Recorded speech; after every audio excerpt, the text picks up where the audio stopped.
What is going on, guys? This is the Cloud9 podcast, season 3, episode 17. So last week, Sean wasn't able to come because he actually blew me off, and he was like, "Yeah, I'm not coming because I didn't get paid, and I had already paid this guy a good amount of money already." And he was like, "Nah, I'm not coming." So yeah, Sean doesn't come to the place that pays him thousands upon thousands of dollars literally every single year. So yeah, it's okay, man. It's okay.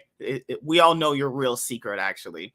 But yeah, guys, the League of Legends competitive season is back in full swing. We are pretty much 2 weeks in if you're watching the LCS, the LEC, and the LCK. I'm pretty sure they're still around their week 2 territory along with us. The LPL is ongoing all the time. So, yeah, just watching all of this League of Legends is absolutely insane, and I love it a lot.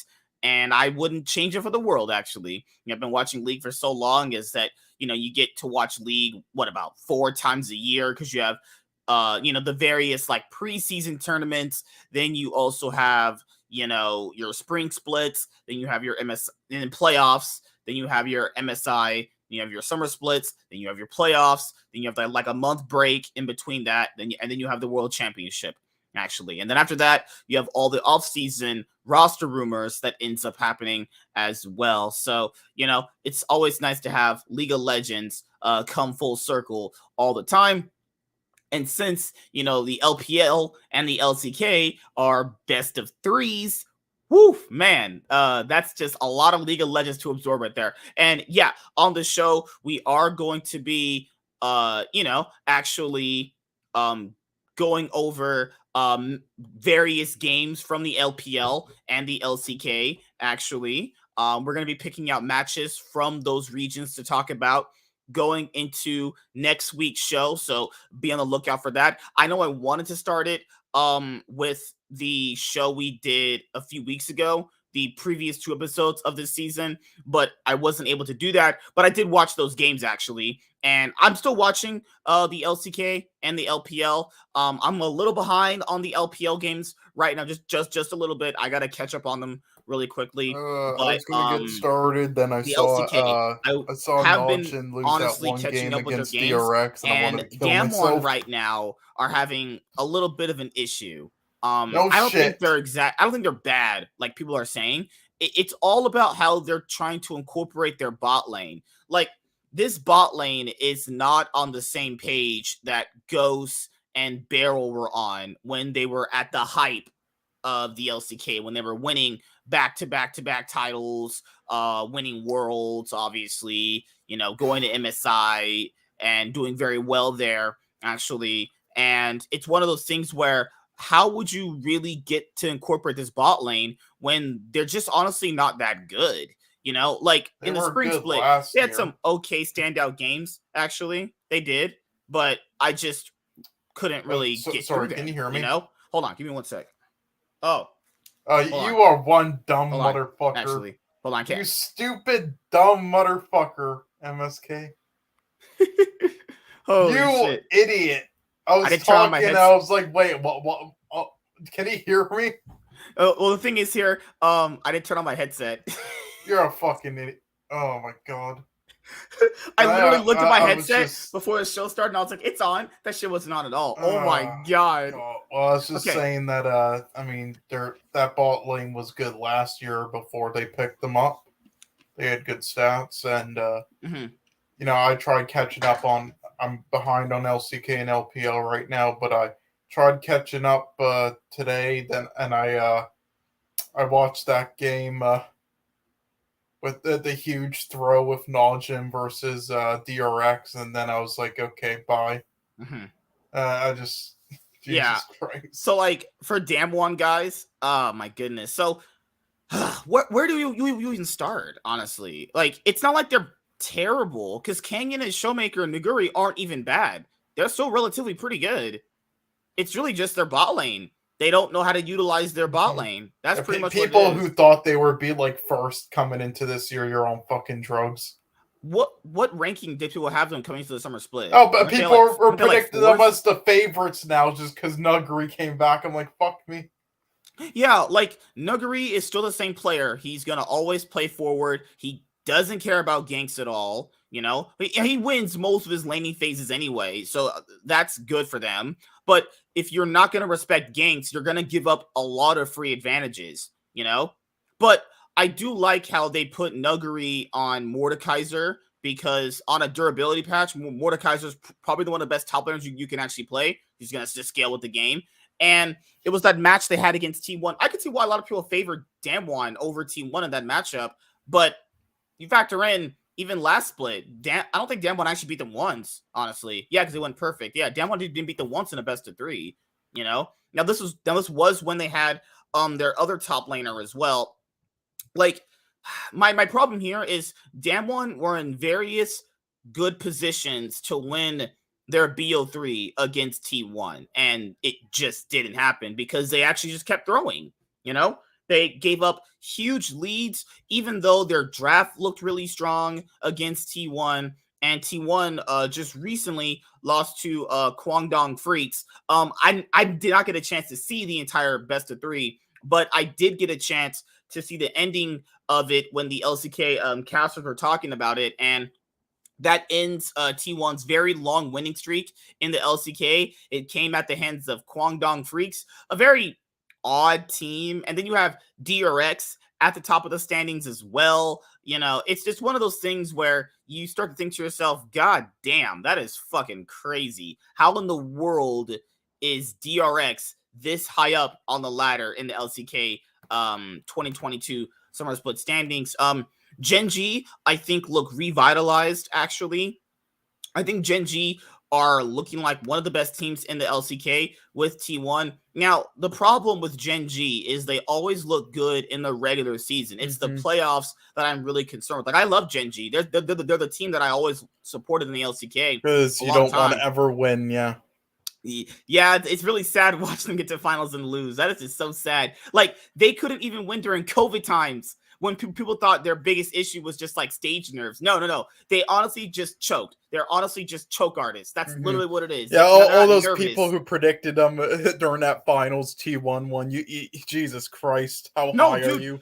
If you picked them during the Damwon finals, I'd be like, oh, okay, I think there might be a world here. No, there wasn't. There wasn't, because their biggest issue when they had Clid was BDD and Clid never on the same page, and the top lane always looked ropey when they had Doran, because like, you're not gonna tell me you want to win LCK if you're picking up Doran. What the fuck, you know? I mean, he was a solid, like, because I mean the top lane pool isn't that stacked for LCK, so that's the problem. He's a solid number 5 top laner option, like for a contender if you can't get one of the bigger names. Like, I don't think he was like Dragon teams or anything. He did his job. They could have won with him, just other players. But I mean, this year he's been bad. Like, I could see a world Gen.G win the LCK 2022 Summer Split, but I also see a world where they get like knocked out in like the match before it, because, you know, the LCK, you don't do a whole lower bracket run, you just go through it. It's like basically the old playoff system that the LEC and the LCS used to have. You just get your one shot, you know? So it's one of those things where I don't know, because like right now, because like, I know a lot of people get fooled by the regular season about how strong a team really is, you know? Like, that just happens consistently. And it's one of those things where Gen.G look great right now, but I want to see that happen in the playoffs. It's one of those things where if you do good in the regular season to start off, then a lot of teams just figure out how to beat you, actually. But then, you know, maybe you get a chance to obviously see how everyone else plays, and you understand, okay, these are going to be the strong teams, these are going to be the weak teams. And I know a lot of people, when they talk about the LCK, talk about it as if like it's just like really, really strong region. Guys, LCK is a really strong region. I'm not saying that. What I'm saying is a lot of these teams that I've been looking at look really, really ropey as fuck. Like, absolutely just like, holy shit, these guys are kind of trash, you know? Like, I'm just being honest here. It's not even like LCK has almost never been a one-team region. People need to stop talking like that. They're just honestly fucking stupid. It's always been a competitive region.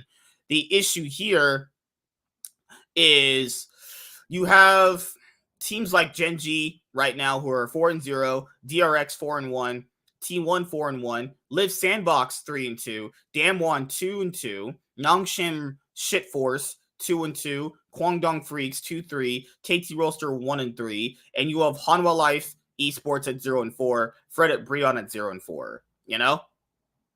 So I'm gonna ask Sean his opinions on some of these teams because I know he's been watching these LCK games and I know he wants to talk about Hanwha Life Esports. Guys, you know what's funny? I don't watch any games with Fred Breon. I don't watch shit from this team. I don't care.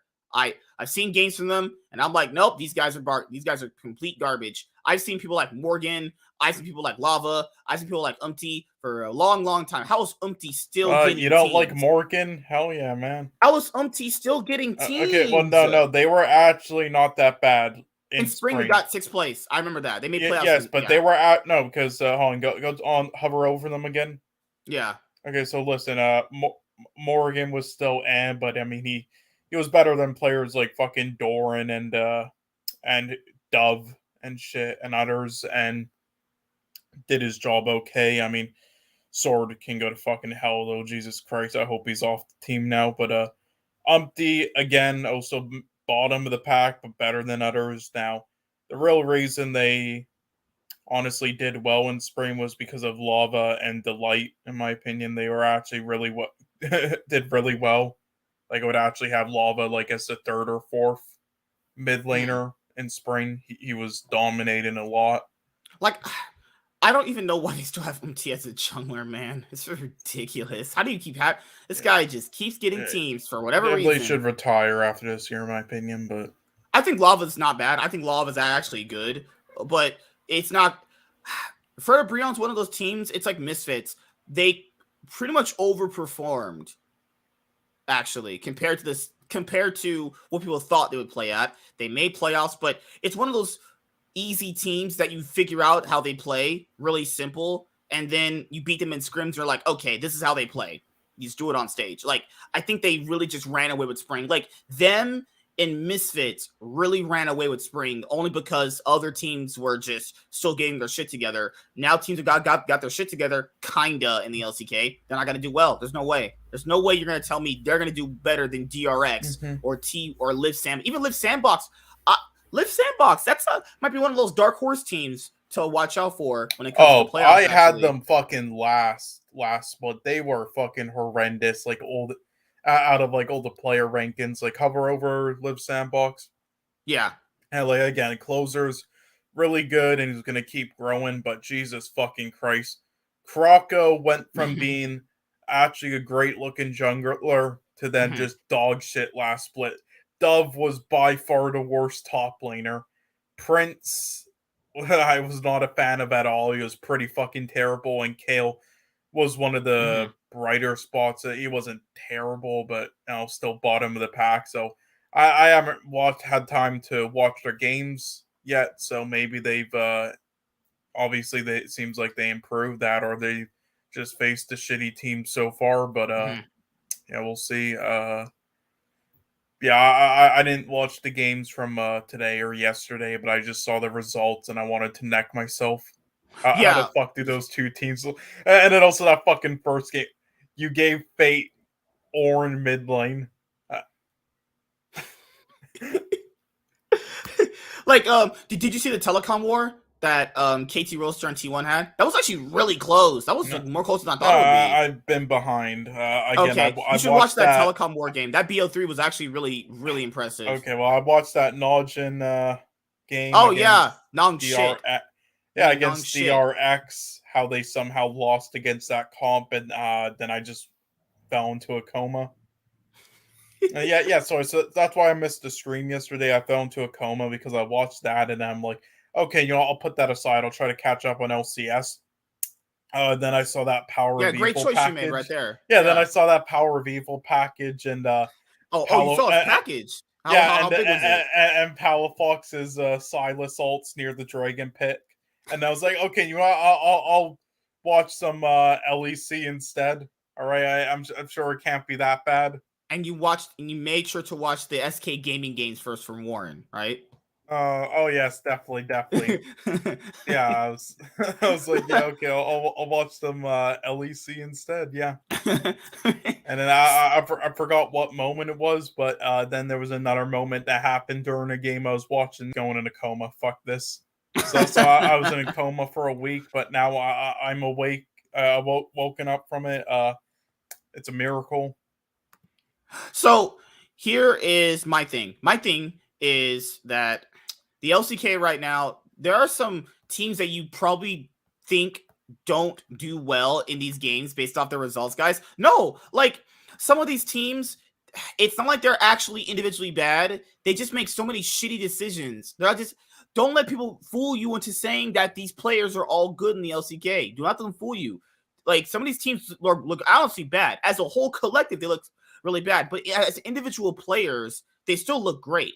Like Live Sandbox. There's games where like they're getting leads early on. They're being proactive around the map. They just keep throwing. Nongshim Red Force, early leads, they get it going. But the problem with Nongshim Red Force is a lot of their players just aren't on the same team. I always say this too. Any team with BDD, do not count on no, that's literally the sole reason. All the players, for the most part, besides fucking their supports, honestly, Jesus. I mean, Peter wasn't even that bad near the start, but then he got COVID, and for some reason, they haven't really given him much of a chance since he's came back for some reason. But besides that, though, they've all played all right. Definitely, it's just not on the same. Literally the polar opposites. Like the results won't show you this stuff, guys, but in the actual game, some of these teams look a lot more stronger than what their record would actually imply. Like, because Guangdong Freaks and Nongshim Red Force happen to be the random games that the LCK puts first because they know if they put their BO3 second, the viewership from the first game is not going to carry over. So they have to initially grab you with games from Guangdong Freaks and Nongshim Red Force. But what I was going to say was any team with BDD, just count no jungle synergy with him and just count no support synergy with BDD. That's the reason why he doesn't win. BDD is not individually bad. He doesn't work well with any player at any point. He just doesn't have synergy. You can't really win like that in League of Legends now. You can't be that 1v9 carry. I mean, you can. Chovy's kind of proved that, but that doesn't win splits anymore. That does not win splits. As Chovy has made the finals a lot, and that does not win you splits. You would legitimately have to be able to coordinate with your team. Any team with BDD does not have good mid-jungle synergy, jungle support synergy at all. It is fucking pitiful with this guy. Now, he's not individually bad, but the team, you can tell if you watch Nongshim Red Force, these players have no idea how they want to play the game together. It's just so fundamentally different. And this is when Korea is known for being the region that comes in with a lot of prep. Guys, don't let those narratives fool you. Some of these teams don't have any prep going in. You tell me Guangdong Freak prepped? No, get the fuck out of here. They didn't think they were going to beat T1. They did not prep that they were going to beat T1. That was bullshit. They prepped, baby. Yeah. Who's their jungler again? What was it? Guangdong Freaks? Oh, Elim, actually. Yeah. I remember he was on T1, right? He was on T1 at one point. Yeah. It's always the T1 players. Hey, a lot of those T1 butthurt fanboys out there were like, no, I don't want Closer. I don't want Elim. They're trash players. Guys, they're actually one of the reasons why so many teams were even like somewhat competing, honestly. Closer is one of the main reasons why Live Sandbox is even competing. Well, no, Closer, yes, but that's just because they had to make a hard choice with Faker and him. That's all. But no, it was Cuz and Elim. They've been all right, but yeah, I mean they were definitely replaceable though. On Quantum Freaks, it's Hoyt mainly, and on Hover Over them again. And sorry, and Keen. That are like the main reasons, and Fate has also always been pretty good as of late. Teddy has been lacking though, honestly. He just does not look like himself. Yeah, like, he looks dead inside. Remember that one? Have you seen that clip online from Teddy when he was playing a BO3 against T1 this past spring? When there's the clip just says FF at fucking 5 minutes. Jesus Christ. He looks so sad. Hoyt has been really good. He was on my probably I think he was first or second on my most improved player for LCK. God. Damwon. Like, I know everyone thought that Nuguri coming back would make Damwon a whole lot more stronger. You are on drugs if you thought that. Him taking off that split doesn't imply he worked on his issues. Nuguri is a great player, but his issues are... He's just like Summit, but I don't know why people don't call it the same shit. Nuguri does not respect any gank ever. He just consistently plays forward.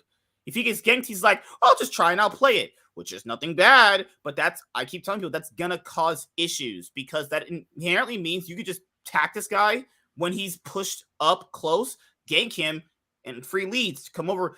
The amount of times this guy gets ganked consistently, you would think like, damn, maybe I'll just play a bit safer. He doesn't know how to play safe.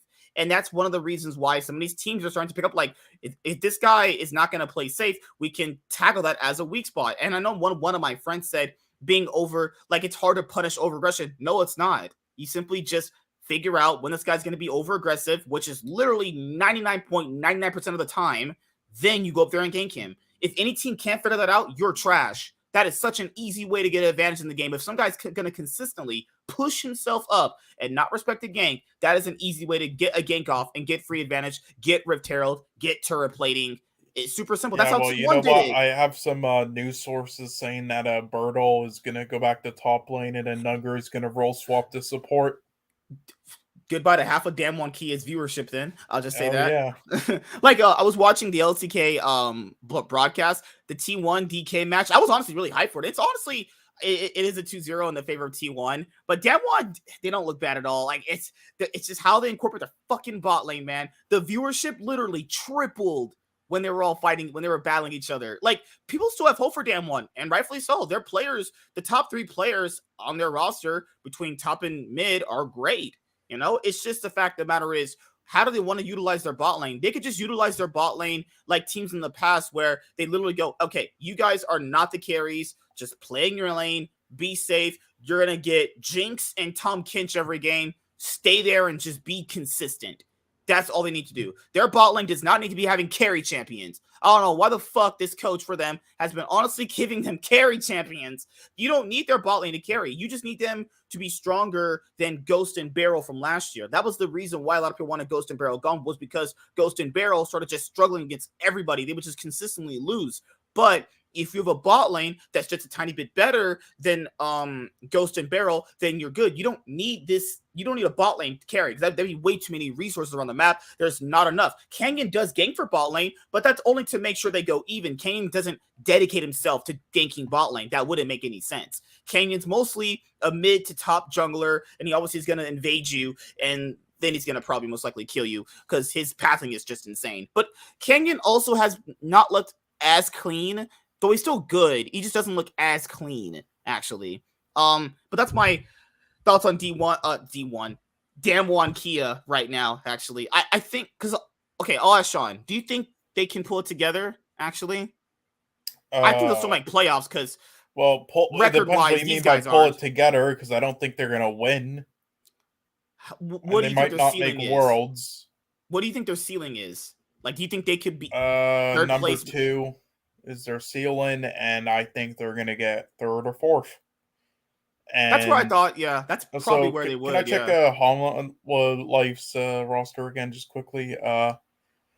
Okay, yeah. Their top laner name is Doodoo. Yeah, no, Doodoo. I don't remember who he played for previously, or if he just always played for Honma Life or minor teams, and I don't know how good he was, but I think he was actually kind of bad in the past. But this year, he's actually risen over all the other top laners like Doran and Dove and all them. He's actually been doing really well. He's the one bright spot for Hanwha Life. Vista has dropped off hard. Sam D, I don't understand why they think this guy's any good mechanically.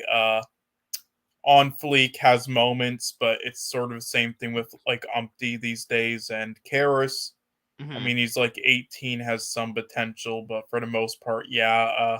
And I honestly don't understand why they can't give Willer more chances, but yeah, dude, Honma Life games, the only reason why I was even somewhat interested was because they had On Fleek, and I was like, okay, so I know people are gonna go like they're 0-4. They have won individual games in BO3s. Now, they have won some pretty decisive games in BO3s. This is not a team I would consider a free win, but it's not a team that I would be super prepped for either. But just, they're not one of those bottom feeder teams where it's like, they're just a super free win. They'll just give up all the advantages and shit like that, you know?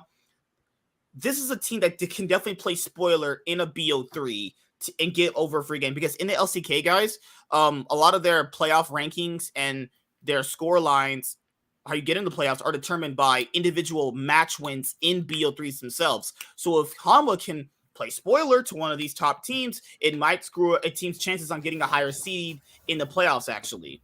T1 still look great. Their loss to Kwangdong Freaks doesn't really like surprise me at all. Yeah, honestly.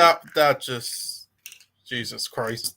But God, and Gumayushi, he needs to like get brain surgery, I think. Like, Jesus. I think his brains is full of noodles and shit. Jesus fuck.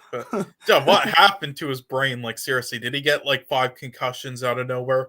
Holy fuck! But I think the problem here in the LCK is like, it doesn't really matter, like, because T1's best player, quote unquote, is Kyria, but it's very proven if your best player or one of the best players are on your team that is making all the moves, if there's other players on the other teams that can match him just as well, that's a big problem. And no one's saying that the other guys are really bad. Faker's, this team is still good.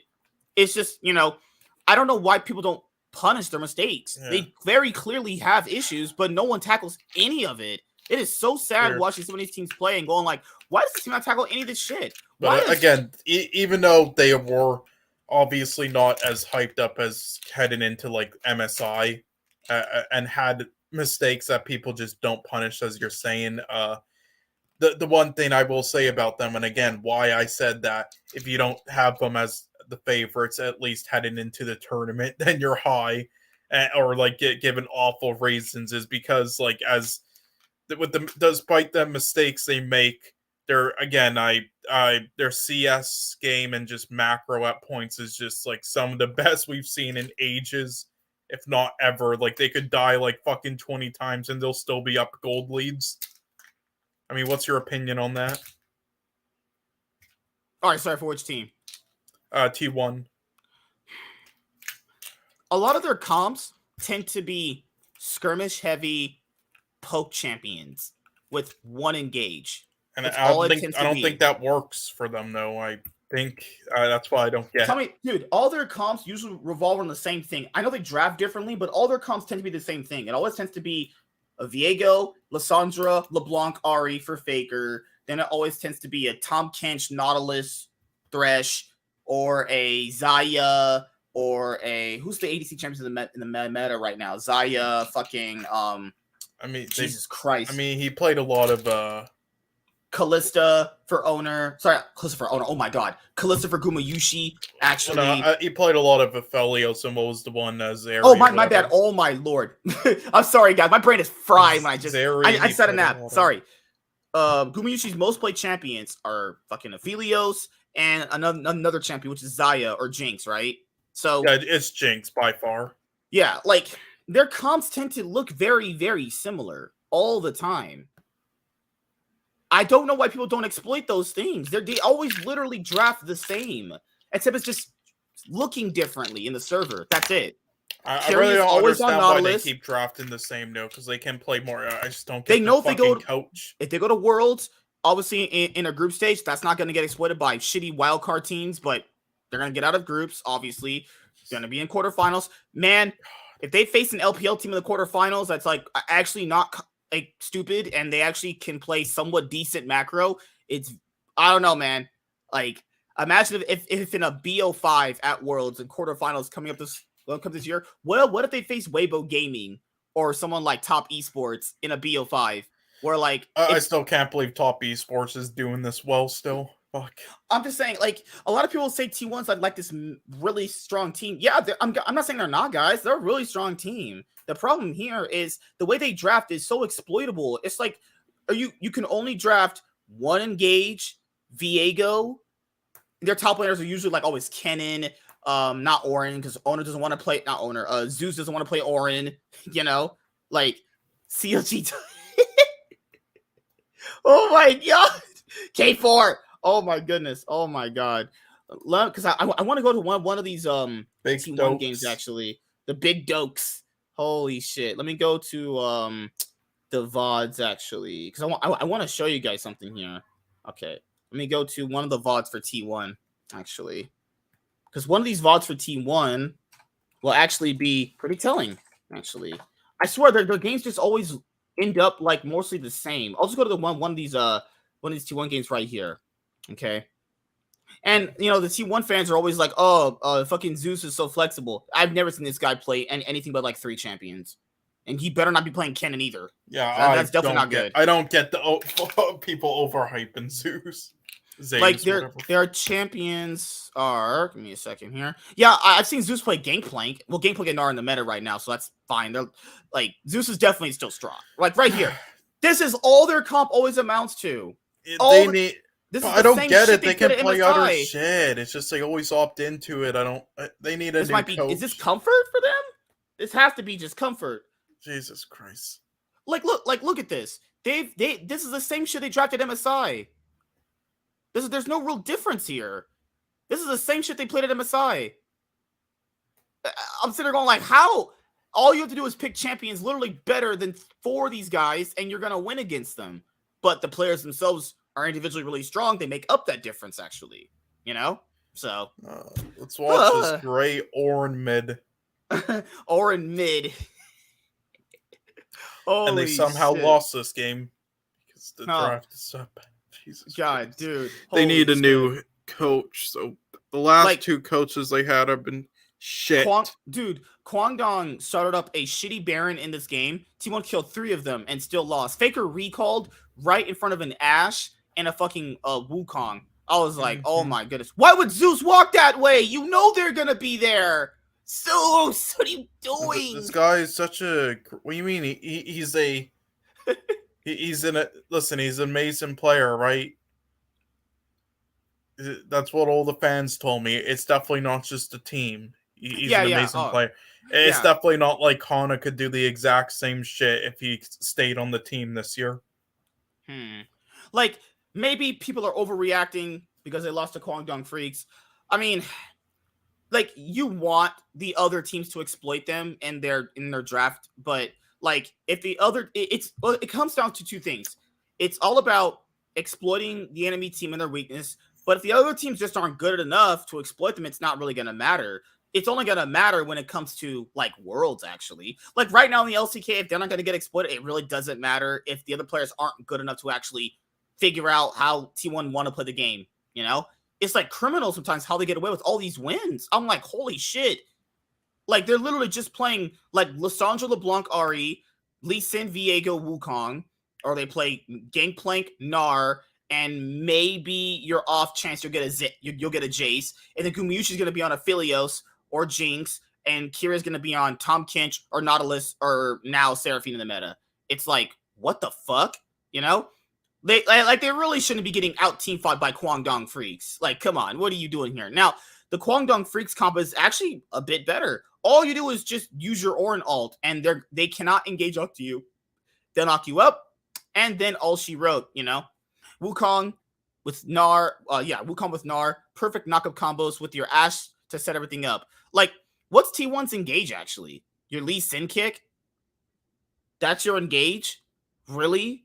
That is your fucking engage? One Lee Sin kick. Tom Kinch is not your engage. You really shouldn't be using your Tom Kinch as an engage. But, yeah, that's it right now for T1. The last team I want to talk about is Gen G. They actually look really strong, but like I said before, I don't really know if they can keep up this performance to win a title. You know, like, you're looking at this team to finally win a title. Is it time for Chovy to win a trophy? Is it time for Chovy to finally win a trophy? No, fuck off, Chovy. What's wrong with Chovy, man? Fuck you. Now, I will say though, out of the predictions, again, five teams predicted Damwon to win as the favorites. 4 teams predicted 2-1, and again, they can't vote for themselves.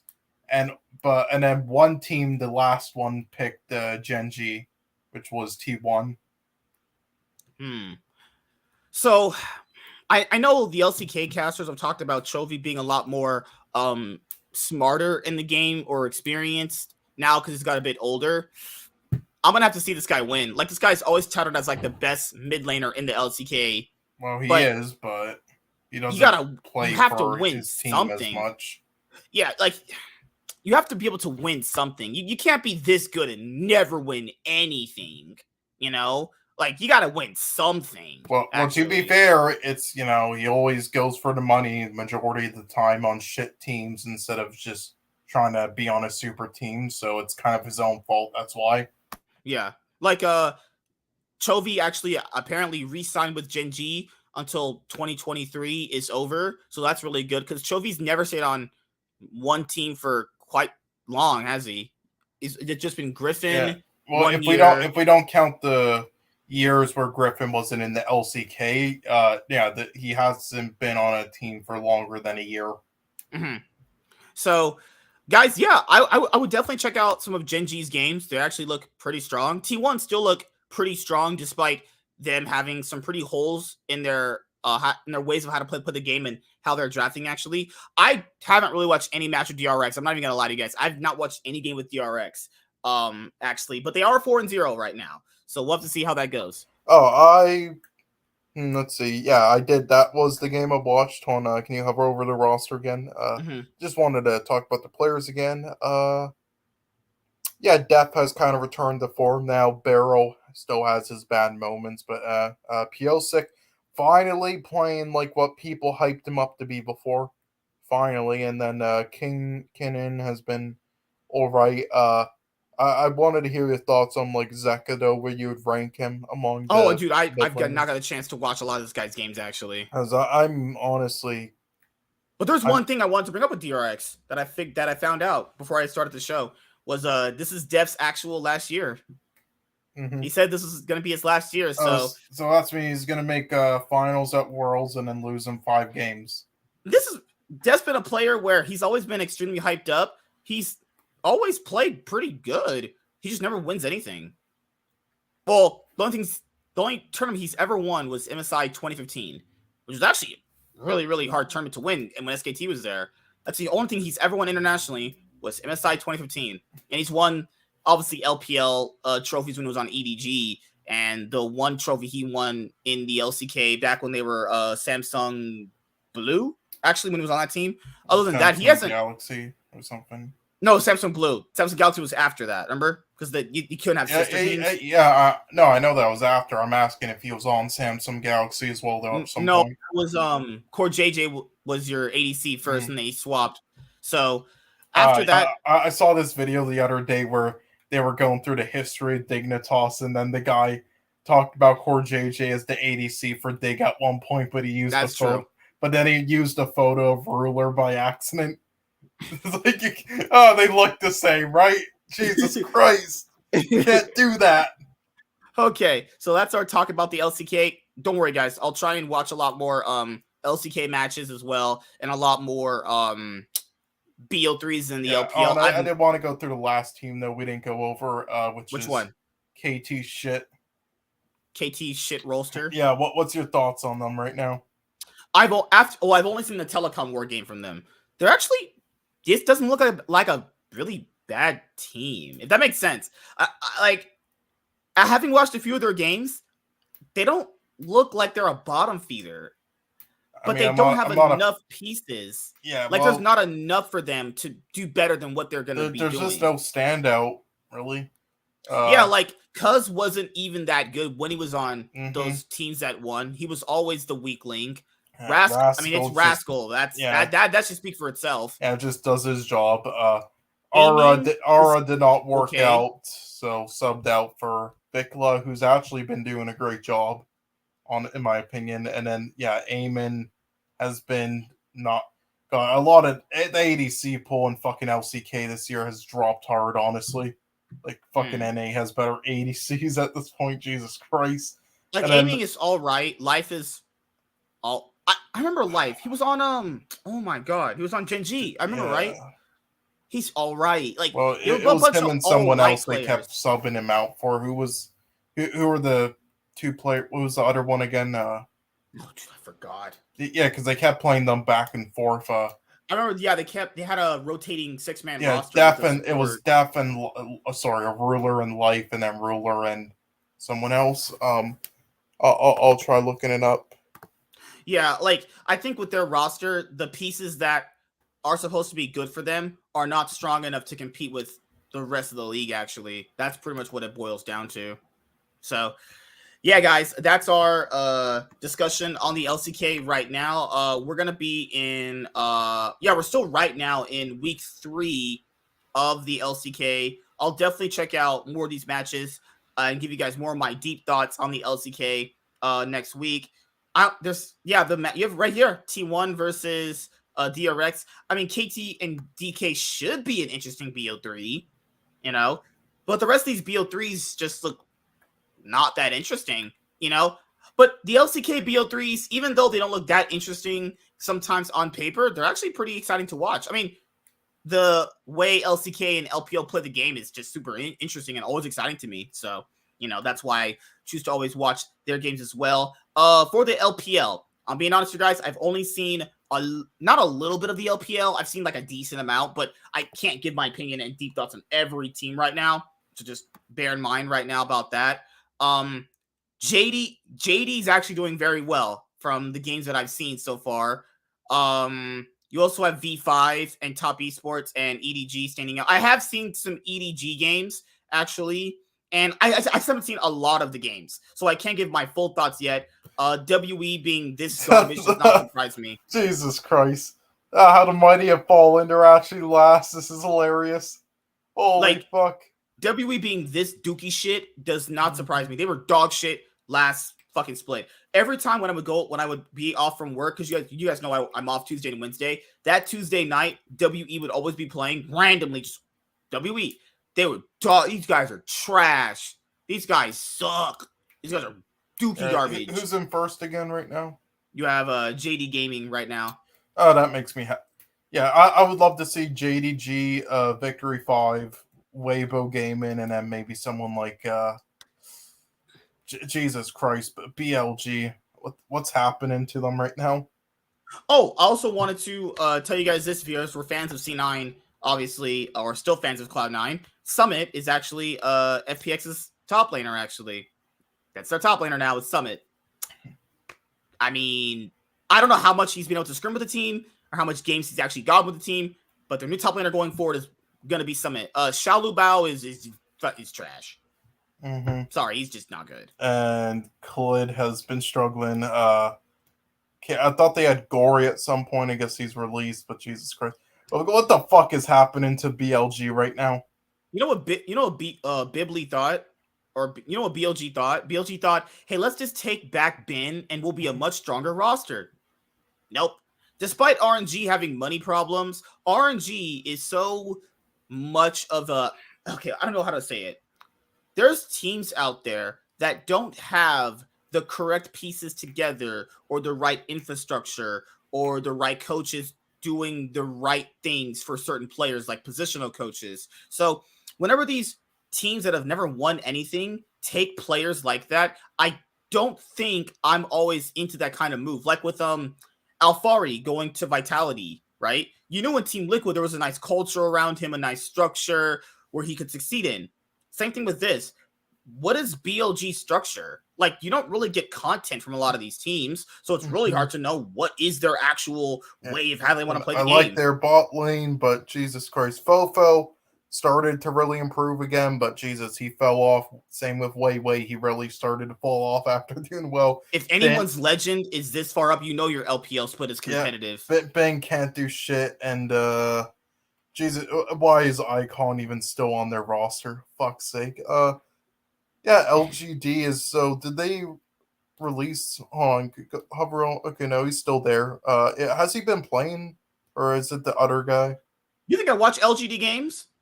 I don't know. Who knows? You think I waste my life watching LGD games? Every night I watch Thunder Talk Game in my favorite org. I love watching Puff and Southwind, baby. If you tell me you want to pick up Puffin Southwind and win LPL, you are on drugs. It amazes me how two players that mediocre can play on the same team together for so long. But like fucking Sven and Miffy, like Jesus Christ, going back and forth. I mean, they were actually good at some point, but on like Invictus Game and in the team before. But Jesus Christ, Puff I still think isn't bad, but Southwind can go in the fucking trash. I wanted to tell this to you guys too, which is I know people rag on the LEC and the LCS for having like bottom feeder teams actually. The LCK and the LPL clearly have bottom feeder teams. You're not going to sit here and tell me that Team World, that Team WE, FPX is a bit different because they have one Rare Atom. Count. Yeah, you're not going to tell me Team WE, Rare Atom. BLG showed signs they want to do really well this year, but in the game, I don't know what Invictus Gaming is doing, but Jesus Christ, they're like, we already won Worlds. We did because to be fair, dude, FPX and IG, they've already won the highest achievement you can win in league as an org. Like, do you really have to prove anything else? You know? Yeah, I know. I get it. Like, it might not have been just them doing it. It was the players, I'm just right? confused by like their roster because like there's moments in like older. I mean, besides their ADC, who's that again? Wink, he's just complete trash. I don't know why they keep fucking playing him, but everyone else, you can see moments in all those guys, but they just never get over that fucking ledge. I think they're gonna revert back to who they were when they were an unknown bottom feeder team with Rookie, when it was just Rookie carrying them. That's why Rookie left. You can't do anything with this org. And when he finally got the pieces he needed, he won a split, he won Worlds, he got what he wanted. You know, but after that, what else is there to do? Like Rookie was the only thing ever keeping IG alive, guys. I promise you, I did watch their games in the past, and I know how bad they were. Well, that's why I became a fan of them because of Rookie. That's it. And Jackie Love. Like BLG were like, you know what? We'll just take Ben back and everything, and we'll just sing Kumbayas. We got the best piece from RNG. You might have got the best piece from RNG, but you don't know how to use him. You do not know how to use a Ben at all. RNG knew exactly what they needed Ben for. BLG are like, oh, we just got the best piece back. We're gonna do well with him. That's not true. All right. OMG randomly always starts like really good and they always tank off. So whenever OMG's doing good, I don't ever buy into it. Well, I want them to stay good at, but they always fall off. Who's on their roster anyway right now? I like Cold, but has Jerry been playing over? Cold's been there for a while. Yeah, Cold's been their mainstay staple player for has Jerry been playing games lately, or you think I watch OMG games? Jesus Christ! With my free time. Yeah, I wanted to ask you the one thing if you think I have watched a few LNG games on LNG. Actually. Who do you think they're? I think Iwandi has just been playing as of late over Liv Mao after he started Intin like since spring and hasn't played since unless he's. I haven't watched the games lately, so he might have subbed in, but I don't think so. So do you think he has any chance of getting subbed back in, or you think this is it? Or you think you want to potentially Iwandi coming back in, right? No, Love Mao coming back in. Do you think there's any chance of that? I don't think so. Since Light and Iwandi already had pre-synergy before, and it did work out very well for them to a single point. My thing here is like Iwandi would have to really, really play extremely bad if Love Mao were to come back in. Like they would have to be pretty much almost borderline not making playoffs potentially. You know, even so, dude, like Doinby and Tarzan and Ale, they haven't been this trinity of players that a lot of people hyped up this year. They've been good, but they haven't been like excellent, stand out. You know what I mean?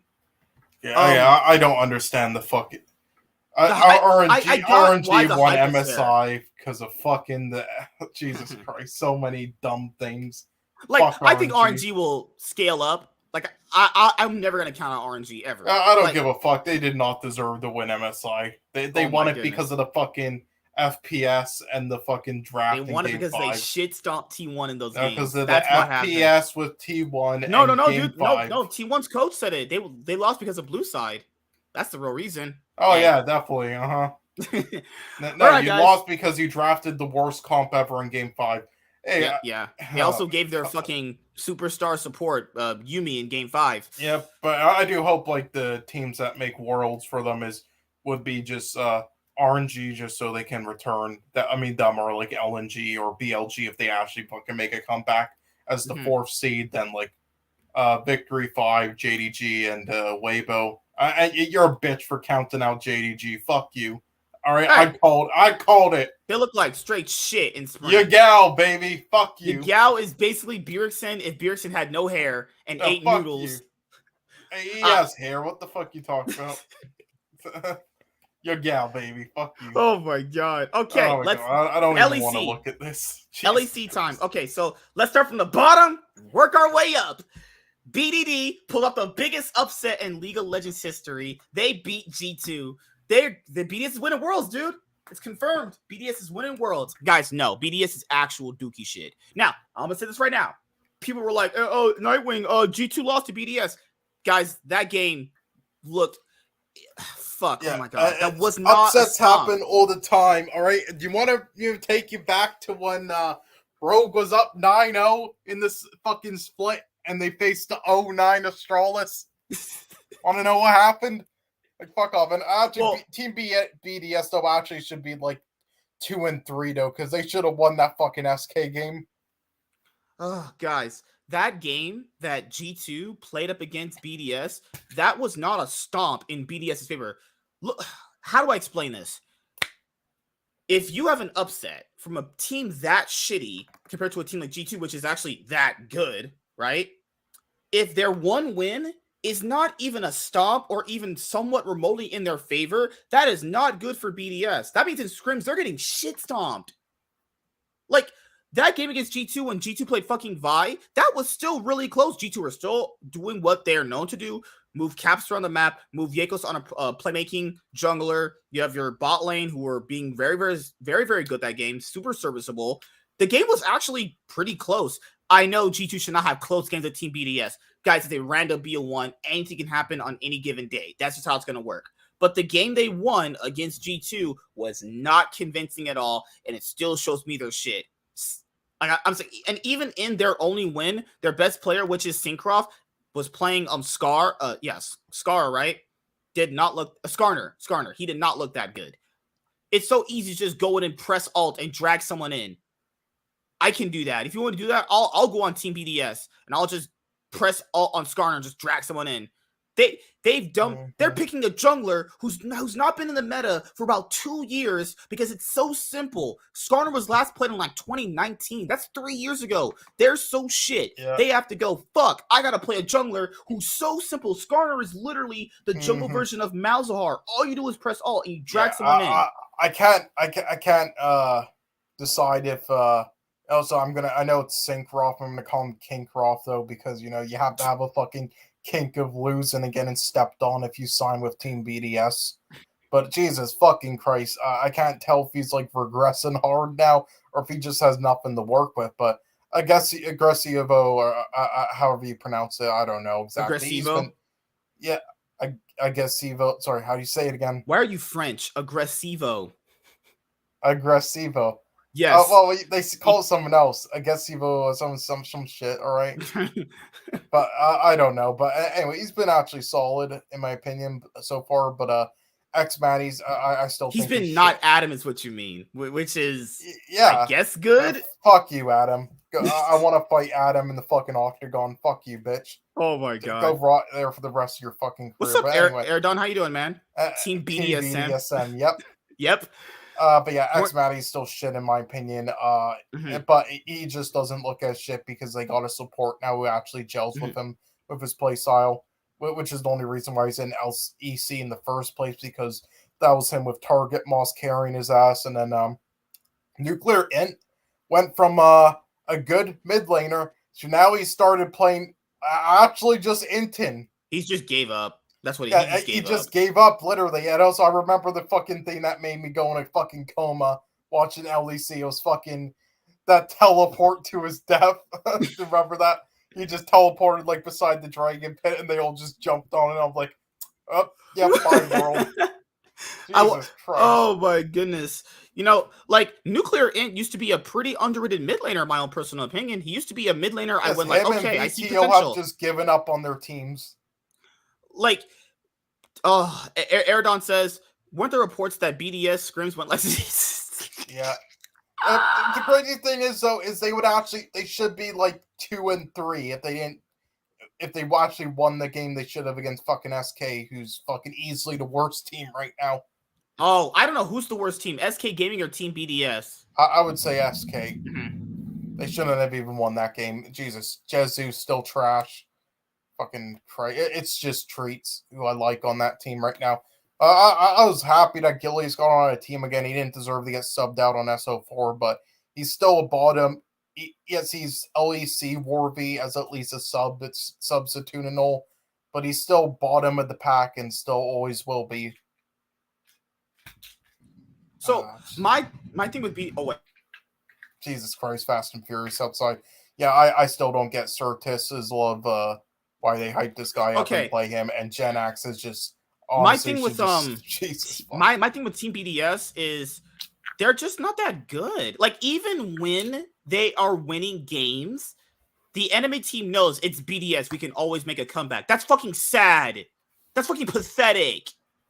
That you knew in that Fnatic game that they almost won. You knew Fnatic were never really out of that game. You knew it by how bad BDS didn't know what to do. They've never been in a position ever where they were like actually gonna start a win streak or they'll be in a position to win games. So they don't even know how to really actively play out a win because they never are in a winning position. They're just that bad. They've never been in a winning position, so they don't even know how to play out a winning position. In that G2 game, guys, watch that G2 game again. That is not a stomp. G2 actually could have won that game if they actually hadn't been very disrespectful in how they over-aggressed into them on certain dives and how they could have actually just won a game but by scaling. They had a better scaling comp in that game. Please, Team BDS pick Skarner. You must literally have to be the most point-and-click team. Basic shit. Walk up to someone, ult them, and drag them. That's bad shit teams in the LCS used to do. You know, if that's what bad teams in the LCS used to do, they just pick Malzahar for bad mid laners, press all, and then win. That's it. Press R to win. So if a player like Syncroft is doing that, that means to tell you that Grabs literally went like, okay, we are just actual shit. What is the best way to win team fights? Very, very basic, simple shit. That's all they need. Now, if you want to play that playstyle, go all in with that playstyle. Pick Malzahar for nuclear end. If you're going to pick point and click CC, do that. Just do that. They don't even do that in their draft. They don't even know what they want to draft. It's just a shit team. It's fucking pathetic to look at half the time. If you want to pick a point and click CC team, why don't you pick Malzahar and Skarner together? Pick basic ADCs that do point and click CC shit, like Ashe. Didn't they give X-Mighty Ashe? I think they did. He still looks like shit on that. This team is fucking shit. Grabs is like, you can't do anything. They're just fucking awful. It's agony watching their games. I don't know what's worse, watching Team BDS play or fucking watching SK Gaming play. SK Gaming is worse, in my opinion. Warren, I'm so sorry, dude, but SK Gaming are what does he see in SK? I really want to know. Besides Treats should have just got the money in LCS. SK Gaming, oh my god, they lost to Misfits. Oh no. And they're the worst team right now, easily. Like, God. Yeah. Oh my god. I mean, we did predict these three teams to just be next to each other here, though, didn't we? Yeah, like with Misfits, I can understand they're incorporating a brand new guy because their top laner wanted to go back home. But let's be honest about Misfits. Let's take out the tragedy. Let's take out that randomness of Hirik wanting to go back home to the LCK, right? Okay, cool. These guys weren't that good to begin with anyway. Let's be honest here. Mersa does nothing. Schlaton really does nothing. VTO is just giving up. The champions that Neon did carry with aren't in the meta, so it doesn't matter. Well, Neon's still the only person who's playing competent right now. Airdawn. All right, man. You're speaking facts.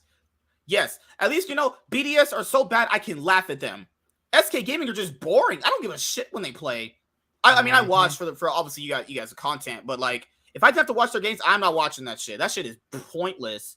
What's the point of picking out what's wrong with their gameplay? There's nothing great with SK Gaming. There isn't. There literally is nothing good about them. Jesu is just trash. Who's their best player? Treats? I like Treats, and I think Treats is actually good, but why does he settle for a team like this? It makes no sense. It makes no sense to settle for a team like that. No other team in LEC was wanting to pick him up for whatever reason. So, and he wants to stay in LEC instead of They probably LCS. just think he's bad because he's on SK Gaming. So they're probably thinking he was on a bad team. He was a bad player. 1 + 1 = 2 mindset. Yeah, it does some dumb shit like that. Whatever. Like, Jesus Christ. But yeah. Fuck SK. I got nothing else. Like Ralph said in the Jesus Christ. If Team BDS can get a win playing basic shit, go ahead. At least it'll get you free wins. Yeah. It won't make you playoffs, but it'll get you wins. But yeah, we predicted these 3 teams just falling off like this, and the yeah, rest of our predictions so far have been pretty accurate. Though we kind of predicted those 6. Yeah, last week. I'll say this. Last week when you weren't here, what's his name? Oh my god, Warren and the other guy we had here. I forgot. I'm sorry, I forgot your name, dude. Jesus Christ. There was the other guy who was here. Or Trackhawk. Oh my goodness, it was Trackhawk. I was just about to randomly guess Trackhawk, but last week when Trackhawk and Warren were here, they're like, yeah, Astralis, they're looking kind of good. God, no. I couldn't pinpoint the reason why I wasn't really all in for Astralis, and I was like, I did watch their games, but I couldn't really remember why I wasn't really for them. And then I thought to myself, I'll go back and watch some Astralis games. Vizichachi, oh my god, this guy. No. Before we talk about Astralis, so just quickly we'll say, yeah, the six other teams right now in the top 7. Again, our predictions, they are in the 3 bottom teams right now. Yeah. Pretty accurate so far. This is exactly what we thought. Those would be the 3 bottom teams, and then those 6 would just be like basically tied with each other in the mix. I'm shocked XL's at Hido, and I don't understand why people think their games look good. Yeah, you gotta be honest, man. Their games look good. Yeah, I still don't get why people think Nuke Duck is still great, but whatever. But yes, I mean, I did just because of the chemistry they built. I still fucking hate what they did with the Mickey X move, though, but whatever. But it's worked out for them now. It's now starting to kind of understand where it's going with it. Not really. I think Abby, and if he was still in the team, there would be really no difference, but whatever. But anyway, as we were saying, though, Astralis is the one outliner. Now, I did think Astralis would improve and not get last over like SK last. These are great over SK or Team BDS. I think I predicted them. We either did D tier for them or high or lowest C tier, I believe, for Astralis. But yeah, we didn't predict them last, and we did say improvement, yes. But yeah, Vizichachi, as you're saying. So I do think he's worst, so even with White Knight. And this is why I'll say this: PvP wise and everything, and team fights, he is even worse than White Knight. He is fucking bad. Again, I don't understand. At least White Knight wasn't getting solo killed by every single person in the league. Right now, Vizichachi has the most isolated death for any solo laner. Yes, this guy I don't understand. We're only in week 2. He is the most isolated deaths. We're gonna be in week 3. We're 3 weeks in. I just don't get how this guy got on a team. He was bad in fucking the EU regional league. Dude, last year when he went to Worlds with that one OC team, obviously not his fault. He wanted to play at Worlds, sure. But he didn't look good, even on a bad team. I'm not saying he's washed or anything, but if you're getting solo killed by Irrelevant and Aggressivo, fuck. How am I supposed to buy into your team? Yeah, I just really don't get it. It's like, honestly, at this fucking point, just put fucking how Kuma would do a better job at this point. You gotta get your buddy on. You gotta get your buddy on Astralis, man. You gotta make that happen. Hell yeah! I mean, honestly though, like Jesus Christ. But the reason why I say they're even though is because, while that's true, he still benefits the team more than White Knight did, in my opinion. And while he dies a lot isolated, I think his lane and phase is like White Knight literally would lose his whole fucking turret in 10 minutes every game. So I think Vizichachi has at least been doing his job there. So I that's why I say they're still even. And then Xerxes, as we predicted, is doing good to start off with, but this always happens when he joins a new team. He starts off good, and then he fucking. I don't even think he's been that good, honestly. Yeah, I think he's just don't think it's but good for right. like for bottom tier level. Not even just all right.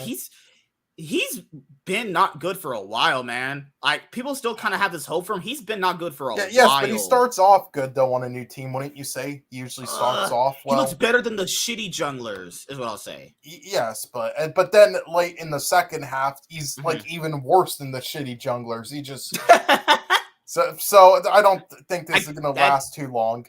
Yeah. Now, I think the main reason why they have this record right now and are doing sort of well that people think again is A, just they're facing a lot of the shitty teams right now, and B, I think actually we've roasted Dejor a lot and for good reason, and people thinking the guy's good just because he's good at like 1v1s and like in PvP and stuff, even though there's a lot more to it with a fucking mid laner than that, which he sucked ass with. But he has actually been working on his weaknesses, and he's actually been doing really well, in my opinion, right now. And I think that's the main reason. Him and the support. We knew nothing about the support. He was literally a sub on fucking Hanwha Life Esports or some shit like that. I forgot what team exactly. I think it was Hanwha Life.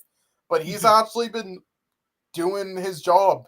So those are the biggest. He's honestly not been bad. That's been the player that having good chemistry with Kabe, surprisingly, Kabe. So that's the biggest reason why they're doing well right now. Dejor has some upsides to him if he's playing specific champions, which gives them a bit of an edge. He does not have a big champion pool. He plays for like poke champs. Like if you give him like the few champions he's good at and you win from those will get you free wins. All they have to worry about right now, first off, is getting free wins with the best champions their players can play. That's it. But I don't think they can make playoffs though. They're honestly not. I don't know. Team Vitality should make playoffs over them. Okay, so let's talk about Team Vitality. Yeah, this is definitely not going to last long for them. Also because they guys, I'm being honest here. This whole roster's getting literally discombobulated after this splits over. If they don't, even if they make World, it doesn't matter. In the offseason, you will see this team getting literally discombobulated.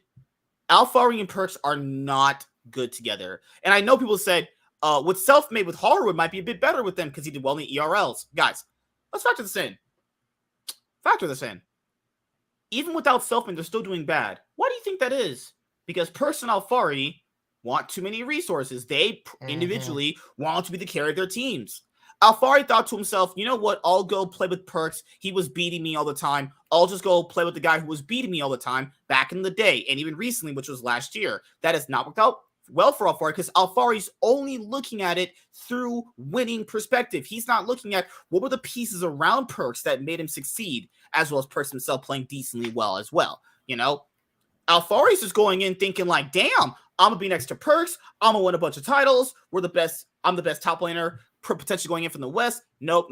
All wrong. That is not how you look at it. That is the worst mindset to have because Alphari's not been good at all. Haru plays like a scared little bitch in the jungle. Plays like he's fucking trying to find his noodles around the fucking map and shit. Oh my god, he's just bad. Like Haru, come on, man. I know he can play much better than that. So, Perks has been. He had a much better start to the spring split. Perks has not looked that good right now, actually. You know? Oh, sorry. Is Vin Diesel said again? Oh my god. Yeah, like Jesus. I mean, sorry. The first week they showed a lot of potential, but then they Jesus Christ fell off in week 2. I mean, Haru has definitely been improvement over Self-Made, not because he's a better player, but just for obvious reasons, just with the team, you know. And Perks has been doing well still, even if it's not that well as people think. And Carsey hasn't been doing as bad as a spring, but he's not been like as shitty, but it's still nothing impressive. Labrov is still shit though, and Alphari has not improved like I hope he would in summer. Eridon says, I agree with the Stralos approach to getting that foreign support. At least this guy is guaranteed mechanically. No, that point you just brought up, I wanted to tackle that really quickly. The reason why they brought up a random support, there's a reason why these bottom teams do that. I mean, they should do that. I always want bottom teams to do that. Bring up random players. If you can really, like, foster them, get them into your system, and show them how to play the game the way you want, and do that with multiple different players, you might actually get a strong team where even if you don't have superstar players, you have a bunch of players who like want to play the game together and see the game the same. I like that mindset. Yeah, so it was Bro Challengers he was on. And then after like you factor in or Astralis, or there's another way of thinking about it. If this guy, Jang-hoon, keeps up this level of performance, they're thinking like, damn, I can just sell this guy to a top team. They're going to want a good support. We're never going to win a title ever. We're never going to go to Worlds, so it doesn't really matter to us. It's two different ways to look at it. You can do this with other players to make a full roster later on, like build for the long term, like the Golden State Warriors did with their draft picks. You can do it like that, or you can simply just sell these players to better teams. That's all you can do, you know? But if they want to compete, I don't know about bringing in these veteran players. Like, they just look like fucking Splice to a certain extent. They look like they just want to play and scale. But this patch does that for them. What happens when the patch changes and you have to play early game? You have to win by 20 minutes. That's not gonna evolve, but that would suck for them. Holy shit! No, I agree with that mindset with like the bottom tier teams and like with imports trying to find those players. But I'm just surprised out of all players they picked Jen. That's Jang-hoon out of all players. If Vitality don't get out of groups at Worlds, then maybe one change. If they don't get that, then only if they don't do exactly what they sought out to do this year, which is either make Worlds or potentially win a title, I legitimately only see Perk staying. And they'll bring up Bo. Like, is this team not a Bo waiting room? They said it in the official reports. They want to bring up Bo. It's literally a Bo waiting room. And also, I'm not saying he's a better player than Self-Made. I'm not saying he hasn't been like bad, but he has been all right and an improvement over Self-Made in the circumstances because Self-Made was that polarizing with like the rest of the team. Mm-hmm. And he has at least been like doing some engages properly and stuff, but keeps dying. But like all the reports that talked about Team Vitality's move with Bo, all of them brought up, you can go check it out, pretty credible sources there.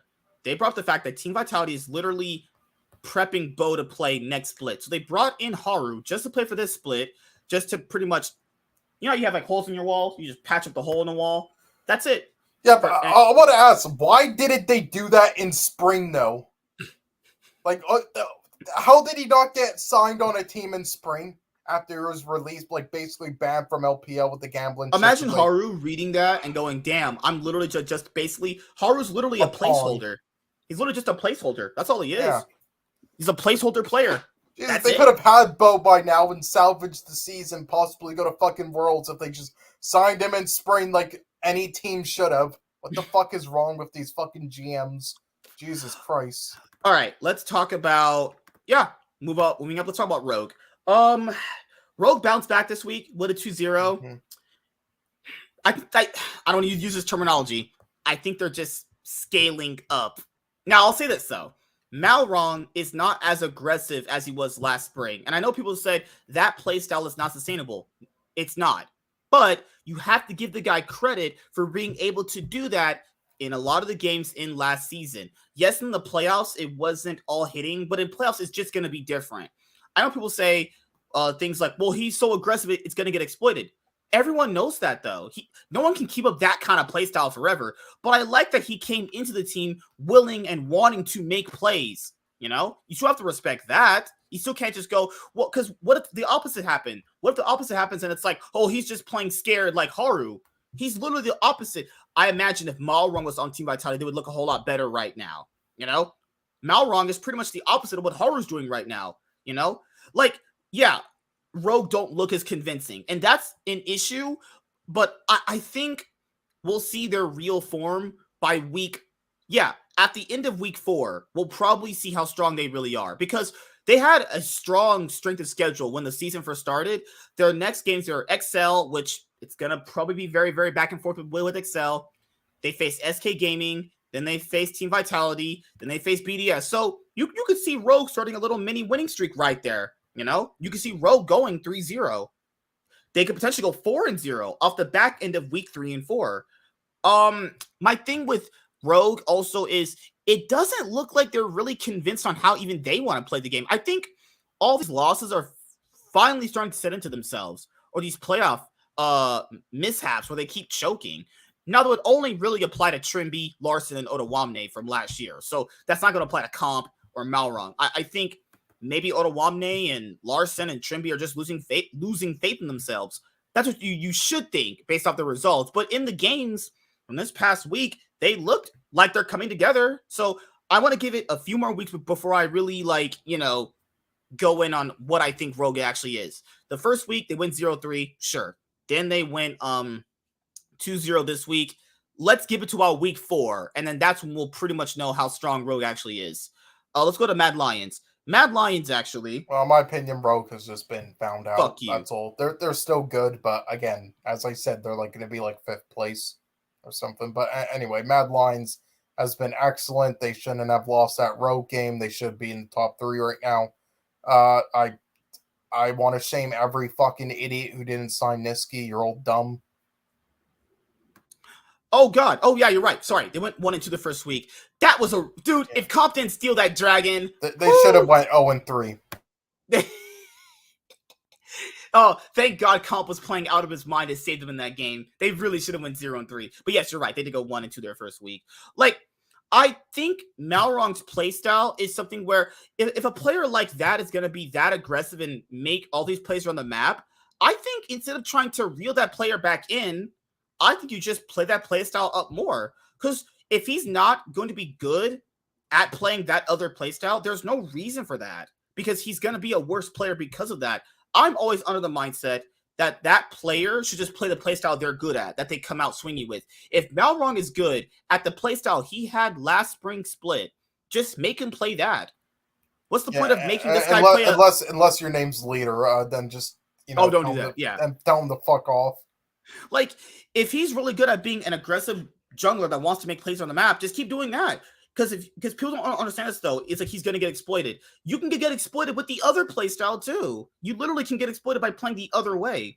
But if he's really good at this playstyle, you should play up that strength. That's a strength of yours. He's always going to be doing something, Just that's just how League works, though. You can pick champions to counteract one thing versus the other. That's just how it works. All right, let's go to Mad Lions. Mad Lions, yes, you were right, Eridon. Niski looks like he's really fucking good for Mad Lions. One of the best mids in the LEC right now. He's played Zoe. He's played Silas. This guy actually is landing his Silas, ultimate. He might be the best. Is Niski the best mid laner right now in the LEC? He's I'm not really saying good. He's the best. I'm not saying he's the best mid lane player or anything. It's like before when Selfmade was the best in the league. Playing the best in the league at one point when he was on Fnatic, but Yankos was still the better player and higher ceiling, but it's like that. But at the moment, yes, I think he's been the best player easily, with Caps or someone like second. Yeah, my thing here with Mad Lions is Aloya had a really bad game this last week too. That was horrible from him. Holy shit. Now, outside of just Aloya having that one randomly bad game, their games have not looked bad from them. They've honestly looked pretty good overall. They've looked pretty good overall compared to their spring split form, And I also think that potentially they could hit top 4. I mean, I think Astralis won't be holding their place for very long. I think the top 4 are going to be G2, Fnatic, Mad Lions, and Rogue. XL or Rogue fighting for that 4th place spot potentially, in the top 4. Not like I'm ranking the teams actually, But yeah, that's all I can really say for Mad Lions. A lot of the games have looked pretty clean so far. Honestly, Niski's looked great. I mean, I don't know why he didn't get a team last spring split. I mean, everybody knows that Niski can play. Everyone knows Niski can play at the highest level and definitely get your team to be a whole lot better. It's the same idiot narratives of why. Well, I'm just gonna. This isn't really the same example. Honestly, it's Nemesis's idiot fault and his ego and just wanting to stream and fucking hang out with Korean chicks. But it's the same rate, just the narratives and his weaknesses, but or the play style being Niski, has to be on a certain team, he's not good on blank team, those dumb narratives. But it's he's still. Mm-hmm. An excellent and one of the best mid laners. What the fuck are you talking about? He played not the number 2 best mid laner on fucking Fnatic last year. What the fuck? Okay, let's go to Sean's favorite team, Fnatic. Don't you just love Fnatic, dude? Don't you just love underperformance? Again, I've lost all passion for them. We're 2 weeks in. No, I've lost all passion them like 2.5 years ago. Again, I've watched and cheered for them since like 2014 or so through on, just because I needed a team to cheer for, and I liked Reckless, but they've just seemed lifeless to me for a while. I just haven't really cared, so I don't really have a favorite team anymore. But yeah, Fnatic though, again, upset Hylissane, doing a great job as usual. Upset really came clutch when he was on Zeri and he stole that Baron when they're facing BDS. Yeah. And I will say I have been seeing more. I didn't really agree with like the level of like shame you were giving fucking Humanoid last year. I still thought he was doing an excellent job overall, but right now though he has been now having a lot of those weaknesses, Humanoid, and Razork is just really fucking. Would coin flip be the right word for Razork right now? It's just been underwhelming, man. Like. And then Wonder, I don't know. Fuck. Like, this team on paper should be easily like a top 3 team in the LEC. On paper, if you just put the names in, right? Yeah. But in the actual server, this split, this is looking bad. Like, something tells me, though, they might just get first in regular season for some reason. Something tells me that. My thing here is Humanoid has just not looked as good. Humanoid and Perks, who people touted as like the best mid laners of last split, have had a really rough first 2 weeks so far. You know? Like, Fnatic should, even with G2, same thing. Fnatic and G2 should not be having close games against BDS. But, you know, random BO1, anything can happen on any given day. I understand. Fnatic's look like they were legitimately going to lose because they got actually outclassed. Like, G2's looked like it was really close between the high, heavy skirmish playstyle they were going with, right? With Fnatic, it looked like they were just legitimately not understanding, wait, why are we losing to BDS? And it's like they just kept playing worse and worse. Like, they just lost all confidence in themselves. Like, it seems to be a roster where if they're not doing very well, they simply will just like stop trying more because they just lose all hope in themselves. They just aren't confident in their gameplay if they're losing, which is very bad for a super team. Yeah, you know? It's weird. Literally, if they didn't have upset on Zeri, they would have pretty much lost to BDS. And if BDS actually had a brain, they would have potentially won that game. So I think Niski is the MVP, is the most crucial to his team, and thus making him the most valuable. Mad with Reeker. So far, yes. So far, yeah. Yes. Reeker is single-handedly the reason why XL made playoffs last split over Mad Lions. Otherwise, they would get like 4th place in the season. They're even 3rd over Misfits. But yeah, if we're just judging off the first 2 weeks so far, yeah, my MVP of the split would be Niski, or I don't even know who yet. There's not really any standouts as of now besides him. Maybe like just Hylissane, just because he's been playing excellent as usual. It's just his time, but I don't know. What's up, Pluggy One? Oh, yes, Alfari that is true. sucks this split. Alfari sucks. I told people that playstyle he has is not going to do very well for too long. When people understand how a player wants to play the game and there's a way to actually exploit it, if it's super simple, it's going to be one of those things that just happens. Like, Perks and Alfari want to be the star of their team. So you have to kind of factor in they're going to want all the resources. There's no way they have to settle on a style if you have players like Alfari and Perks. You have to. You legitimately have to. Honestly, Alfari's going to go to like fucking Immortals next split. Jesus Christ. He's going to go back to NA and just be the best top laner because our top I mean, honestly, I could see that though. Immortals out of ulti, because they're probably going to replace Revenge. And it's like, who else could he go to?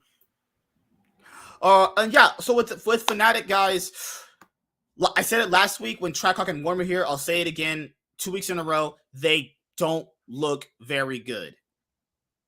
Like, they just don't look very good right now. And like, their score line also kind of reflects that too. They should be a 4-1 team. They really should be on paper, if I'm just going by name value alone. But that's not how this works. Yeah, his ego is way too big. Honestly, I think that choke against SKT in 2017, I think that's really got to him. I think he hasn't been the same since. I think Baker fucked his mind. Yeah, there's that fucking turret dive in their base with no minions. Fuck me. No, it was definitely Huni that beat Alfari, right? Oh yeah, definitely. Jesus Christ! Like again, I've defended. T1 and SKT many You were years T1 cocksucker, right? No, it's just the truth though. There have been many years where truth. they should have at least made finals or potentially won, but they just choke or drafted like shit. But 2017 though, Jesus fuck, they should never have even fucking made it out of the top 8, let alone finals. Jesus Christ. Or even with Alfari, like he wants to people say he wins his lane. Like the thing about Alfari was that he wins his lane and he's always going to have an advantage in lane, but that's cool. Oh my god, people are so dumb. It doesn't matter if a player just wins lane all the time. There's way more to League than just that. Yes, that can give you an extra advantage, obviously, over an enemy team. But Alfari doesn't know how to really substantially push his lane. He never has. He's done it on some games, you know? Like, it's one of those things where, hey, man, they're going to have to try and figure out what playstyle works with their team, because this whole Perks needs resources, Alfari needs resources. Oh, it's not Jesus, work fuck, out. the blue side thing again. God damn it. Plugin says, people worshipped him last season once he got benched for Jenkins. The internet went wild. Yeah. yeah. That's hilarious, though, but I mean... Those Alfari TPs look like shit. Jesus Christ. All right, we're done with Fnatic. Let's go to G2 and XL, and we'll go to the LCS after this. The best region we're going to be on, guys, is the LCS. Said literally no one ever. So, all right, we'll go to XL because they're going to be... People are going to like, XL's good. If you watch XL's games, guys, they actually look strong. They actually look strong. Now, my thing with XL is... Do you see a world where this can be something where they can make a deep run in playoffs, potentially not win the split? That's too good for them. That's never going to happen. A deep run in the playoffs to the point where they could make it to Worlds.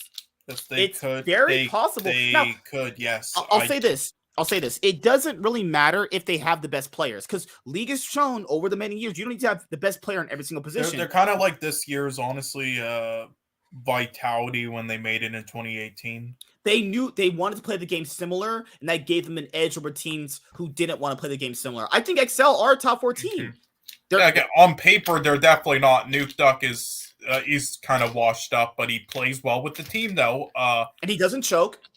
Yeah. He's a player, even though he does bad, he doesn't choke. Like, he never runs it down. Finn, the guy was literally carrying games on CLG. I really like the pickup. I think he's solid. We'll ignore that like 7 def game though. They lost. Who cares?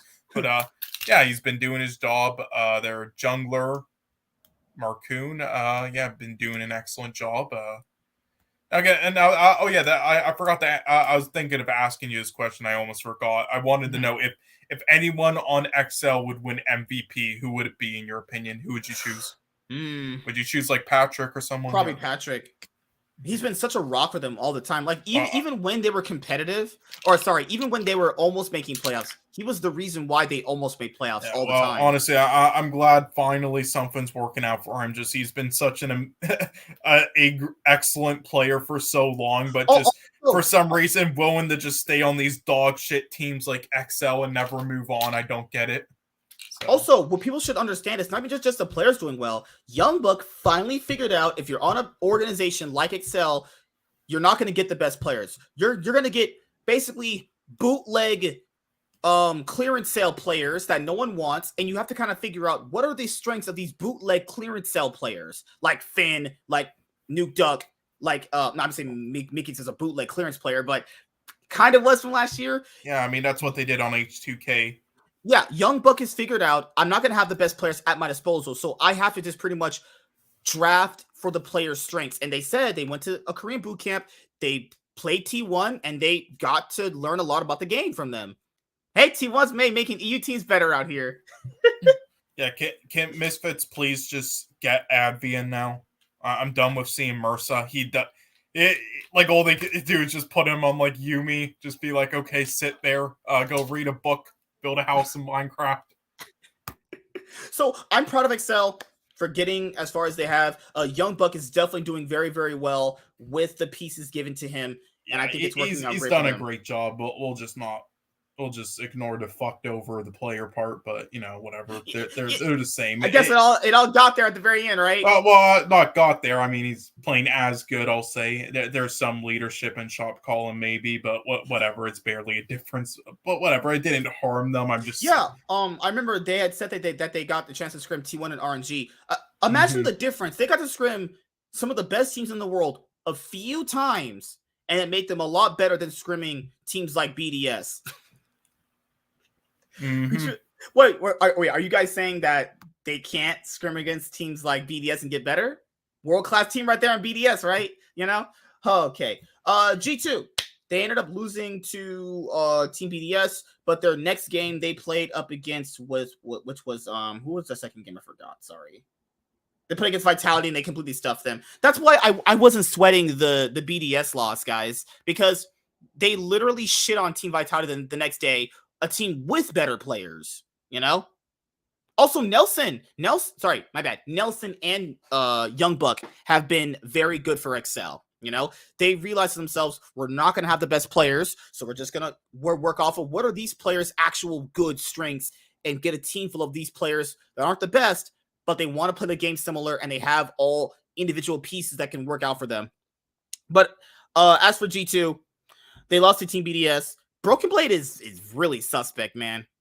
Like, I don't know if you watch his games, dude. Broken Blade does not look good. Yeah, he has fallen off. He's basically just kind of here right now. He was like the best at one point, and has been falling off slowly.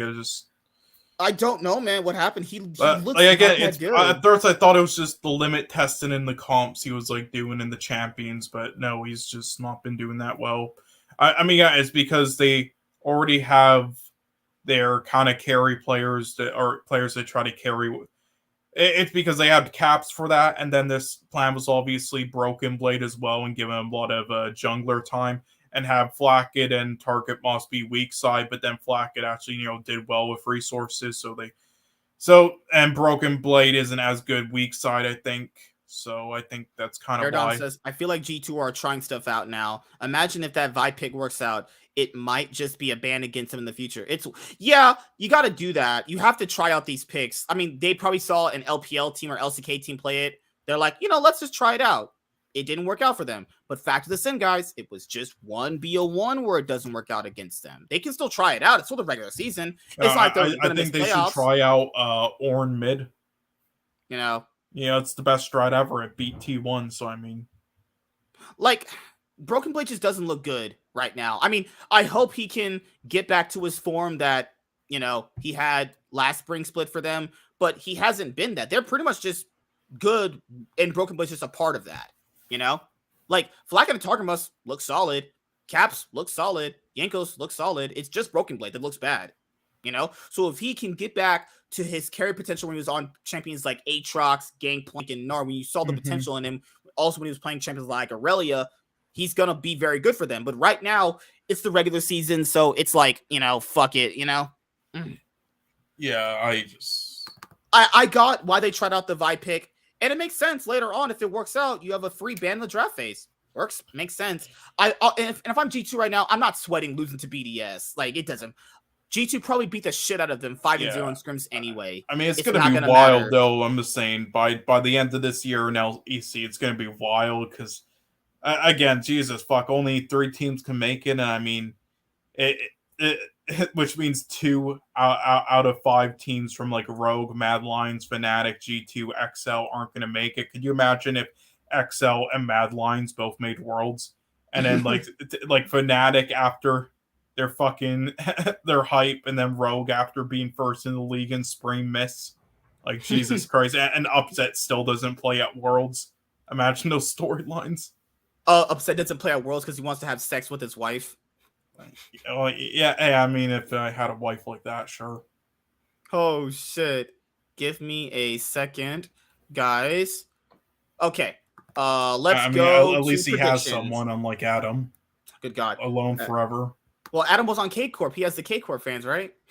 Yeah, the racist, homophobic, blackmailing K Corp fans. Good job. All right. Prediction time. Match of the week. 2 match of the weeks we have this week coming up. G2 versus Mad Lions. You also have G2 versus Fnatic. Then you also have XL versus Rogue. 3 match of the week so far. Whew, it's looking pretty solid right here. G2 versus Fnatic. You know, yes, you forgot about the 4th BDS versus Misfits. You know, that's a match of the week right there. Match of the century right there. Oh yeah, holy shit. Now that again, I said I've been saying those some before though that I said the teams are so bad where it might actually be like such interesting matches and long ones, and I ended up being right. This is not one and I'm going to predict that with, but hey, you never know. But yeah, anyway, my predictions for this fucking week. God. Okay. Yeah. What, like, are these the match of the week you would go for? Rogue versus XL, Mad versus G2, and G2 versus Fnatic. I don't think there's any other match to look out for. Obviously, BDS versus Misfits. This is going to be a banger, guys. Would you not do Vitality versus Astralis, so? What if you look at this? Wait, what do you mean? If you look at I'll say this right now. This could be very pivotal to making playoffs. Well, yes, that's what I'm saying. If you look at the standings, it's very pivotal, and they're basically been like pretty even teams skill-wise with how they've looked. Like the match of the weeks don't have to always be just the best teams, MSK, because yes, they do. That's what casters say. That's why casters. That's why the matches of the weeks are always just literally like G2 versus Fnatic. No, like seriously, every single of their matches of the week has like G2 on it because they're that. And G2 always plays last.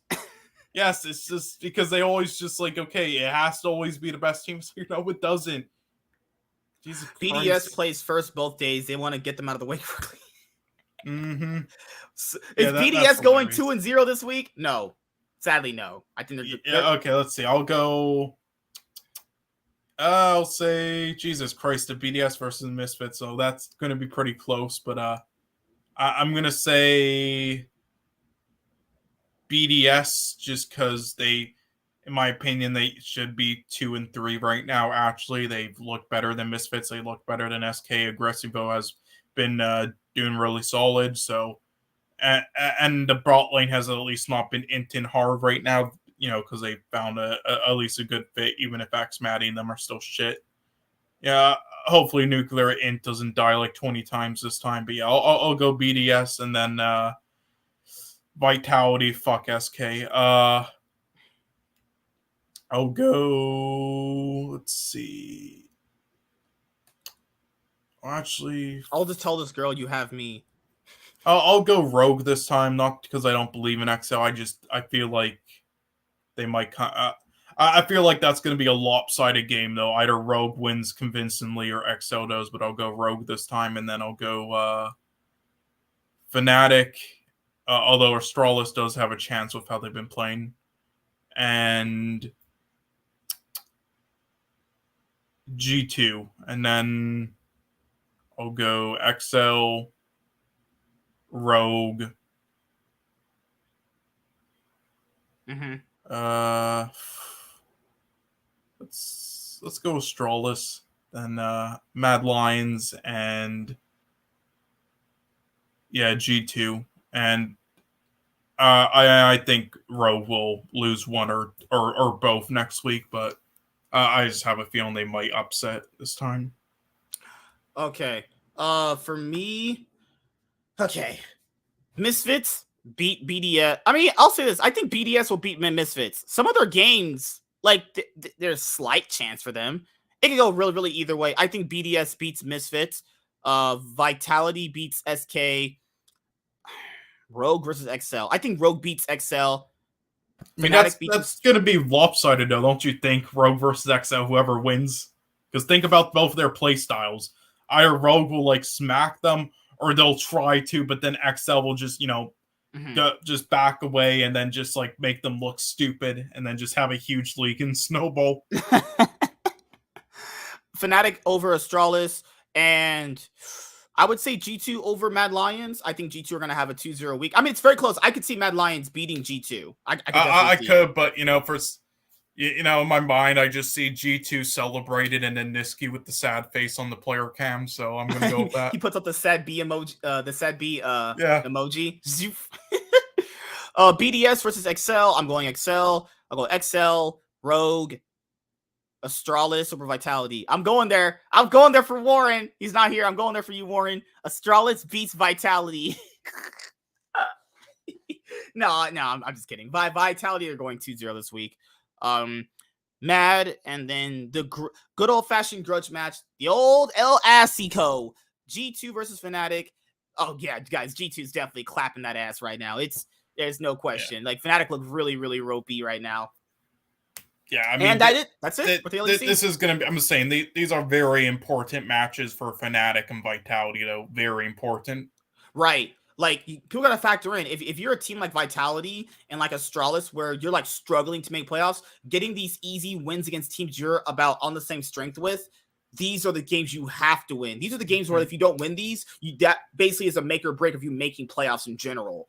So you want to make sure you're beating teams like Misfits, SK, and BDS and Astralis. Yeah. And if they're neck and neck, you want to make sure you're definitely not losing games to each other if you're on the same strength level. If Fnatic has any life left in this roster, they would put up a good fight at least or win against G2, but I don't see that happening. And that's it with the LEC. Time to go. Our predictions are the same pretty much besides the one Astralis prediction. You don't think they have a chance against Vitality, though? They didn't even have a chance last split. This is when Astralis were playing aggressive into them. Oh, okay, this is a fucking shit. All right, now we're on to the best region on this planet. LCS. Quality League of Legends we get from the LCS, right? Quality viewership, quality casters, quality broadcasts. Everything with the LCS is pure quality. This is what happens every time. I predict a team in spring like CLG to surprise people, and they don't, but they still match up with my prediction for the most part and how the players performed. And then I doubt them the next split, and then they fucking do this. It happens every fucking year. Holy fuck. But yeah, I'm happy for Dokla, though. I always thought he was never actually I'm happy for Dokla, yeah. Yeah, he's never been as bad as people mean. He showed promise on Optic Gaming. Yes, he showed promise. People memed him for no reason, for just because of his bad moments. It's just, God, he's way too long for him to get another chance. But yeah, happy. Palafox is still secretly shit, in my opinion. Again, like Jizuke, he does some things that other mid laners aren't as good at in LCS. But besides that, he always sucks in lane, and he's just again, go back to that EG game and watch his fucking Silas ults with like Rakan, and just fucking you want to blow your brains out. Fuck. But yeah, I mean, but the rest of CLG, yeah, I've been really impressed with, and this is how I thought they would play at least. But yeah, anyway, sorry. Continue though. There's a lot to say about these rankings. Okay. Let's start here. Let's start with the actual broadcast itself, because people are going to be like, what about the LCS viewership? Guys, let's be completely honest here. The LCS viewership declined year over year for a lot of different reasons. Like, there's not just one reason why the viewership declined for the LCS. I still watch it because, honestly, I still enjoy watching it after all these years. I still enjoy it despite all the highs and lows it's had. Now, the LCS broadcast has improved from last year and this year. It has made massive improvements. You know, they try to go all NFL, but that doesn't work, you know, because esports was trying not to be traditional sports. So they went with a feel that wasn't really what the brand was. The LCS, people who run the league, didn't really initially understand what their brand was, what the identity of the league was. They were pretty much like freeloading off the popular streamers before, who later on turned to players, you know? And the viewership started to go back up with players like Bjergsen and Jensen coming back, but I could sit here all day and tell you guys why the LCS viewership has declined. I mean, let's be honest here. Out of all these bottom teams right now, between FlyQuest to Immortals, let's not count TSM. Their games bring in viewers. Whether you like TSM or not, their games bring in viewers. So, like, there's 4 bottom tier teams right now. And CLG has typically been a bottom tier team in the LCS. Don't let right now fool you. They've been a bottom tier team for quite some time. So it's pretty much, with the exception of CLG right now, there's 4 teams in the league that don't bring in viewership at all. There's 4 teams in the league. Right now in the standings, there's 3 teams in the league right now that don't bring in viewership. even like FlyQuest brought in viewership with players like Jose Dioto. He brings in the Spanish crowd. I got what they were doing, and it's decently working well for them. So I hats off to FlyQuest for doing that, and their CEO Trisha got them into a direction they should be going in. So FlyQuest are still considerably not a bottom tier team. I would consider them a middle of the pack team overall. They've still, I don't think they've changed. They're where they've always been at, in my opinion, this season, which is, they're good enough. Again, Philip and Kumo are basically even with each other, in my opinion. They're indifferent. I wish Kumo would play over some of these other garbage tops. I guess he doesn't want to play for shitty TSM, though. I don't blame him. I mean, TSM's a great org, man. They treat their players great. I hear the owner is really a nice guy. Oh, hell yeah. But Jesus Christ. Golden Guardians should be like 9th like we predicted, but that Cloud9 had fucking Kane and Destiny playing, so I hear Destiny's your favorite support, right? Jesus Christ, literally. Destiny is now he's by far the worst player to ever play LCS games in Cloud9's history in the LCS. And it's not even remotely close. And that's counting guys like Keith and Deathly and Bunny Fufu. So, like, this is what I think the LCS could do to improve. You know how, like, they made Australian players not count as import slots? They need to do that for the LCS. And I know people are like, special privileges! Guys, the region needs it. Like, the region they should have like they should just have a shorter thing for like minor region players, maybe like 2 years for like they don't count as like import slots if you come from so like Jose Dioto. So closer would be a resident right now because he's been here long enough. It's 2.5 years, and then at the end of the year, Jose Dioto's a resident. That would work well. And there's a lot of players like Luger at the end of the year be a resident because he was in academy. A lot of them play like 2 years or so in academy or amateur. Like it would help a lot.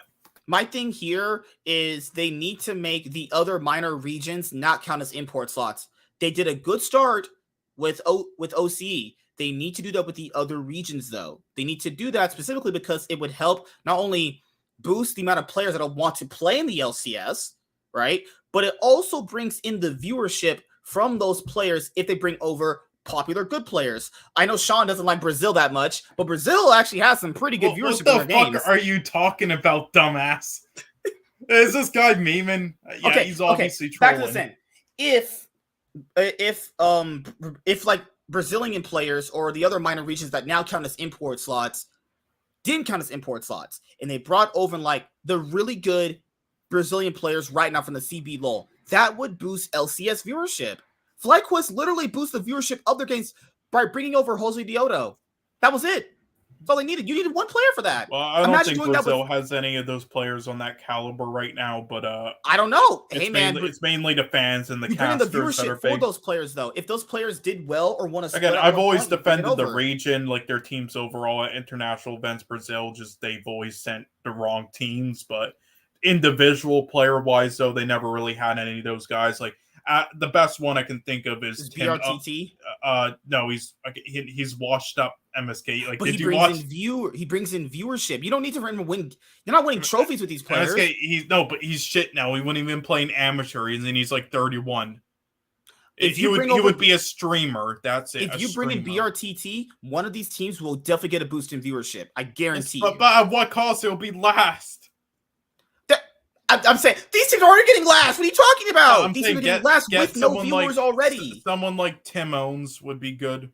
But they're already getting last with no viewers. You might as well get last with viewers if you're going to go for that with that approach. Their approach right now is just bring in random nobodies, no viewership, no games. I don't think they wanted to get last, MSK. Like Immortals and Dignitas both have had some hope. No, Dignitas wants to get last. That's not debatable. Yeah, now again, like Blue, River, and Gamsu are still like 9th out of 10th in their roles, even though we'd like them. So yeah, they look like they can get that A spot again. They should get it over Golden Guardians. It's just and yeah, fuck whatever. But I'm saying I don't think Brazil has anyone like that anymore. And same thing. Yeah, Aradon, that's all I'm saying. It's like these teams right now, typically Golden Guardians. I'm still gonna throw CLG in there. They've been a bottom feeder for a long time. Typically, teams like CLG, Golden Guardians, Dignitas Immortals, they're bad anyway. You might as well be bad and bring in viewership to the league if you're going to be bad. You might as well be a benefit somehow. I'm trying to think. Are there any other minor regions where I don't think they have any players like that yet?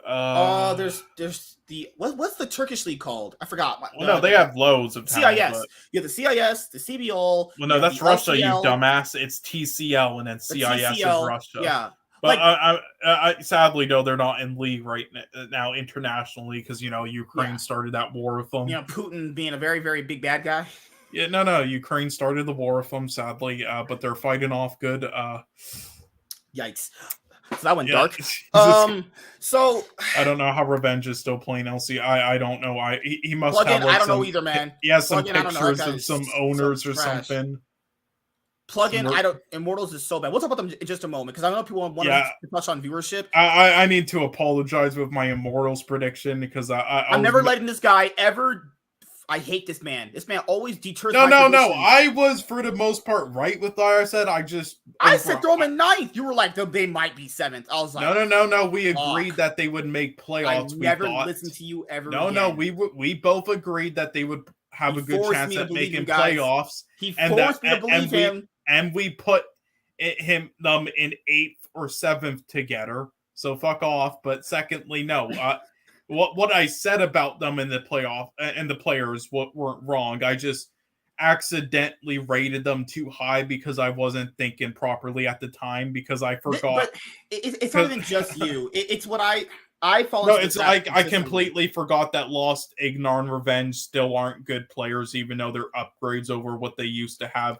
And I was thinking too much about Kenvy's potential and how Power of Evil played and not whether or not they would be a good duo together, good chemistry.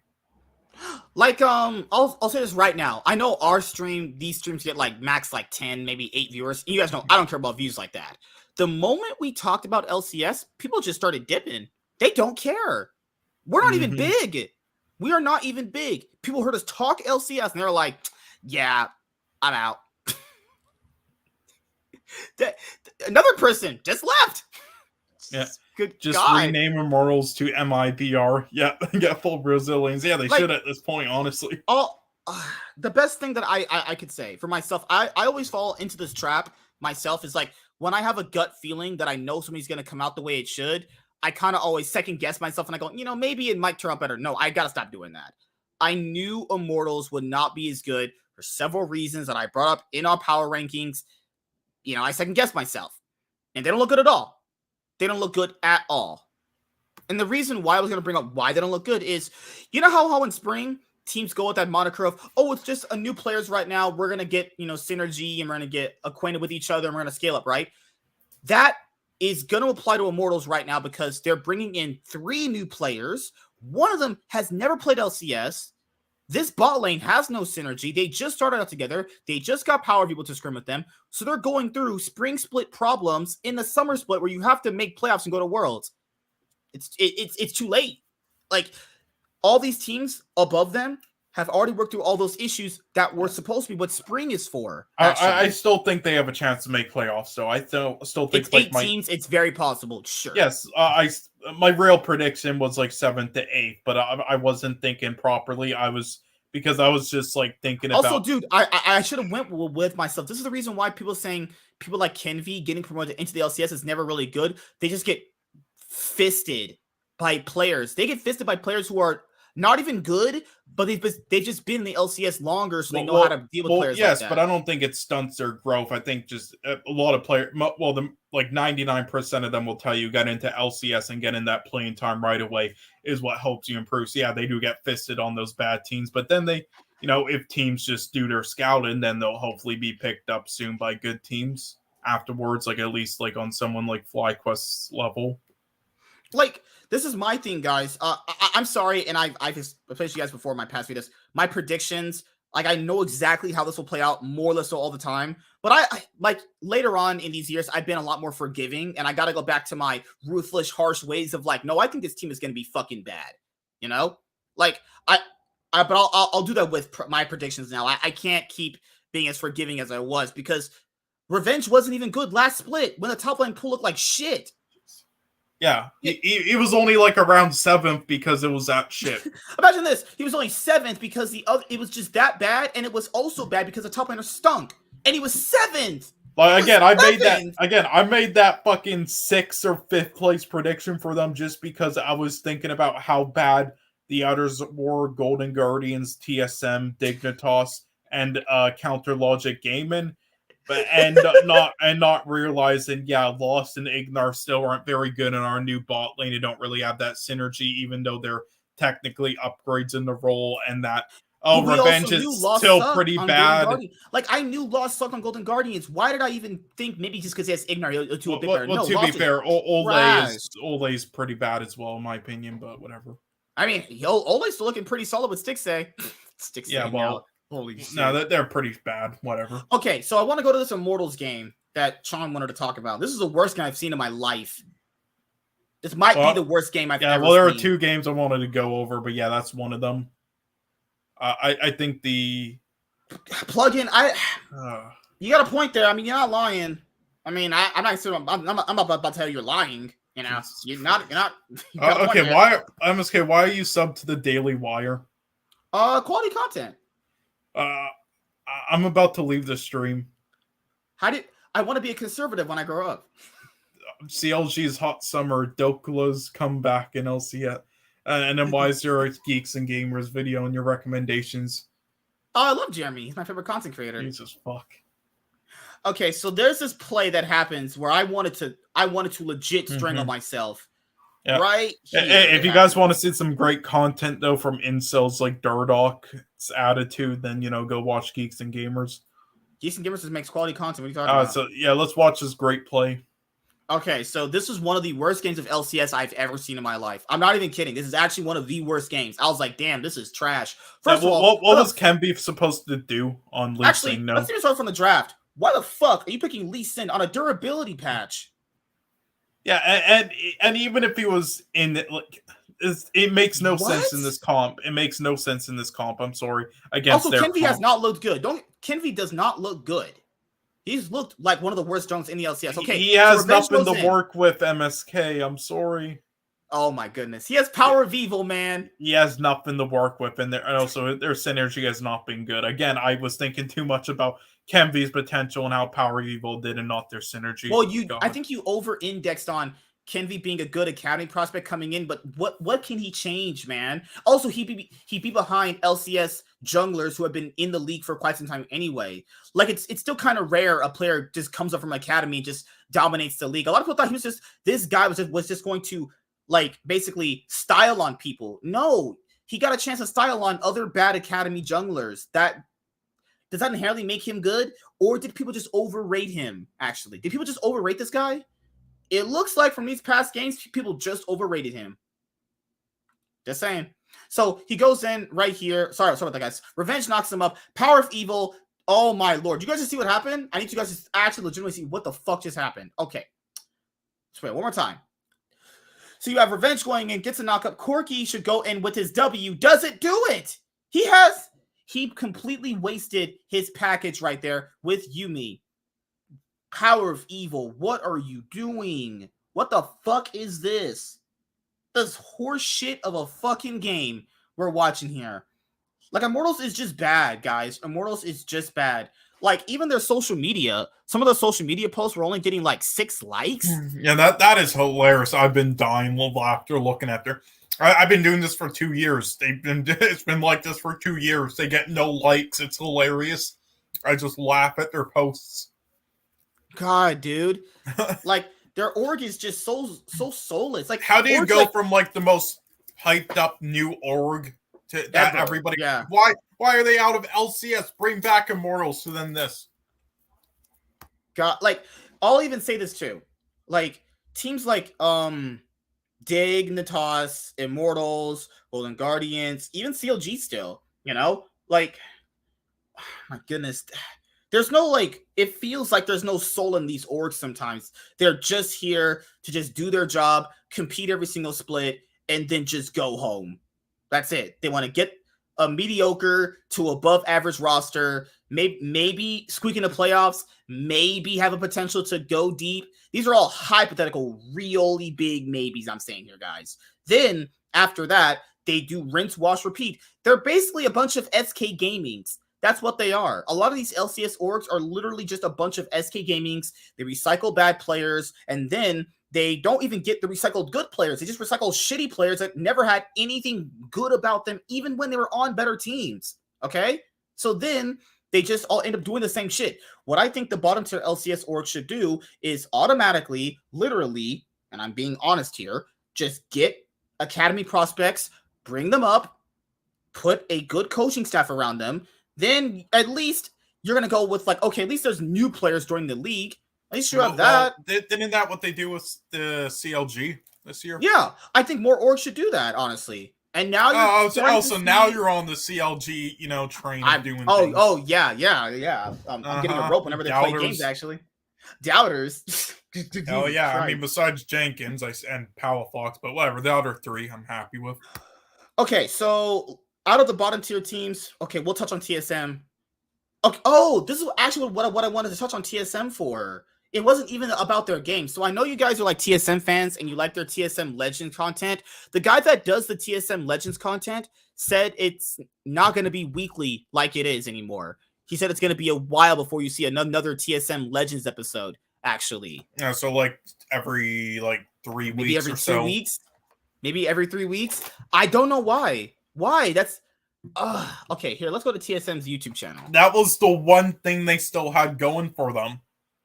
In esports in general, that their viewership has just been dropping and no one likes them. Sorry, Warren. I'll say this: their teams have been sucking it, but they have TSM Legends. What the fuck? You know how how orgs always had these documentary series. They named them X thing, like Squad, Legends, Cloud9 had on Cloud9. It feels like orgs just stopped doing this series. And I always said, why did orgs stop doing these series? These series inherently would get fans to be mindful of these new players coming in. It's been pissing me off. All the teams have been doing this. The leagues in general have been doing this, dropping quality and content and not doing it. It's the same thing. Maybe they're not dedicating resources, to their content team. But if you want fans to get acclimated to new players you're going to bring in eventually, you have to do series like these. And you could also count these as a weekly recap just in case fans couldn't see the games. And you get to see it from a team's perspective. I always loved watching these series.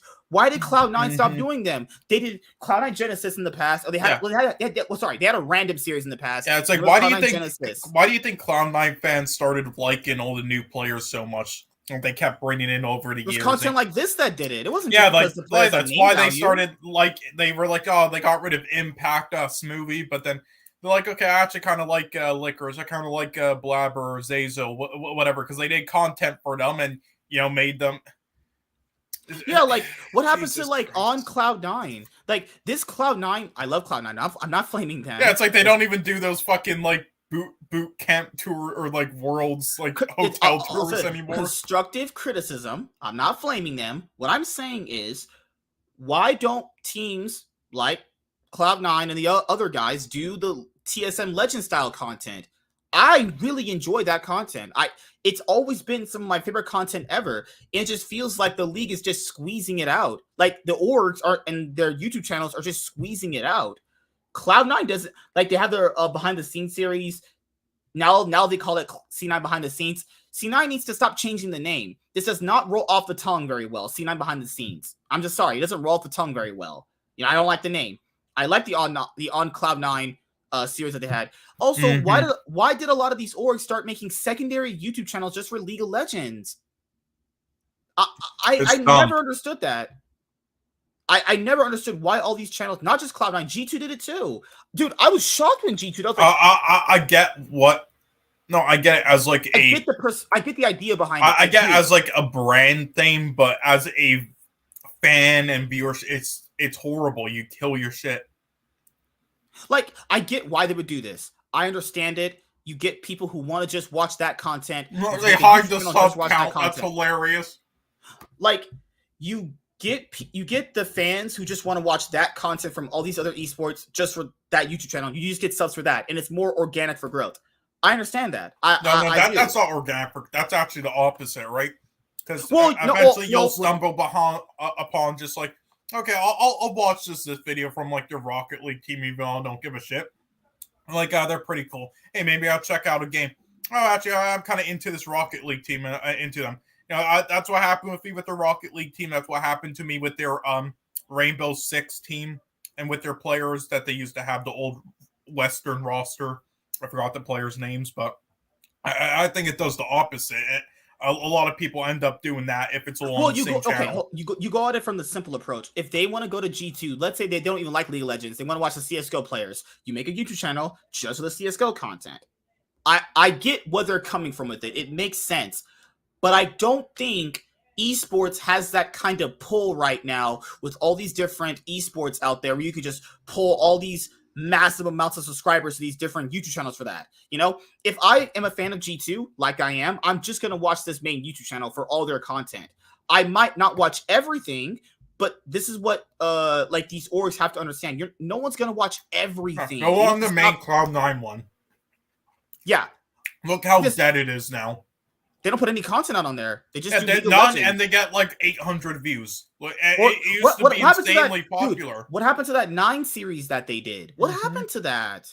And they moved it on like they moved it on a separate channel with like a weird name. With another one? With like 200 subs that nobody watches. Look how much views this content got when they put it on their main YouTube channel. Look how much this did pretty. This was 2 weeks ago. They have a CSGO channel, and they put that on this channel. This is what I think. I think orgs, they'll never come out and admit it. They'll never come out and admit this. But I think eventually they'll just kind of go like, okay, this multifaceted YouTube channel thing is not working out for us. It's not. 144 subscribers. Is that really enough to just branch off that to be its own channel? I'm not saying there's not Halo game fans out there. I'm not saying that. Oh yeah, the Halo team is epic to watch, so I definitely recommend it. And they've been stomping. They won like 3 majors. Okay, but it's like, yeah, I'm surprised there's actually that little. So I think they just created it. That's why. This is what I do. I prefer just watching stuff all in one channel. But I myself, guys, this is my main YouTube channel right here. You guys. As I told you guys, my main YouTube channel. The only reason why I created the second one was because with my friend, I wanted to just only talk League, and I know the viewership here for League would be not that good. Because that specifically is in a different subject. In a different content space, right? This is the same content space. It's all still esports. If you're a fan of Cloud9, and you like the CSGO team, you'll just go to their main YouTube channel to see that. Why would I go to a separate CSGO channel for that? You can just watch it from their main YouTube channel. And they used to combine the two a lot, like collabs with different game team rosters, but now they don't really do that anymore. It just feels like a lot of the content. It feels like a lot of this content from a lot of these orgs, even just on YouTube, just got not only worse, but they stopped doing the content that made fans invested. Do you guys think a lot of those Cloud9 players, like Sean said, came in just because their name value alone was giving them in? No, when they made videos that documented their backstory and why they got into League and how they started playing, that's what got people in. That kind of content is the reason why you do it. If you don't do that kind of content, these players can't get fans because no one's gonna know who the fuck they are. And you have to rely on the LCS broadcast to tell their stories. And we know they do an okay job, but they don't do it as well as the org can when it's just their player. It's really simple shit. Like, I've just hated how much esports content has become. It's become so just pathetic, honestly. I get it, intensive. They want to try and figure out the best way. And, hey, always experiment. I'm not saying you can't. But it's not where it's personally for me, it's not there. Like, we can look at this. Team Liquid. Let's go to Team Liquid, right? Team Liquid, okay? Team Liquid has the most because they've done it for the longest out of all them. Like, when it splintered off, they splintered off all their shit. And it's working out for them. I still don't like this. I don't like any of this. I don't like what's the point of creating all this? And these orgs have to realize not everyone is going to watch all your content. It's just how YouTube works. Every video I put out, no one watches, but there's videos that some people are going to watch. You just have to go with the fact that a lot are going to watch it, but most are going to be like, some days you won't watch, some days they won't. There's going to be days where you put out a video where it might get views the first time, it might not. Then you go and do it again. It's just, I think they're indexing on views too hard, and people got to factor in for YouTube. Just because a video gets a lot of views doesn't make it good. Okay, people on the Twitter side of things with content creators like streamers only go, it doesn't get a lot of views. Oh, who cares?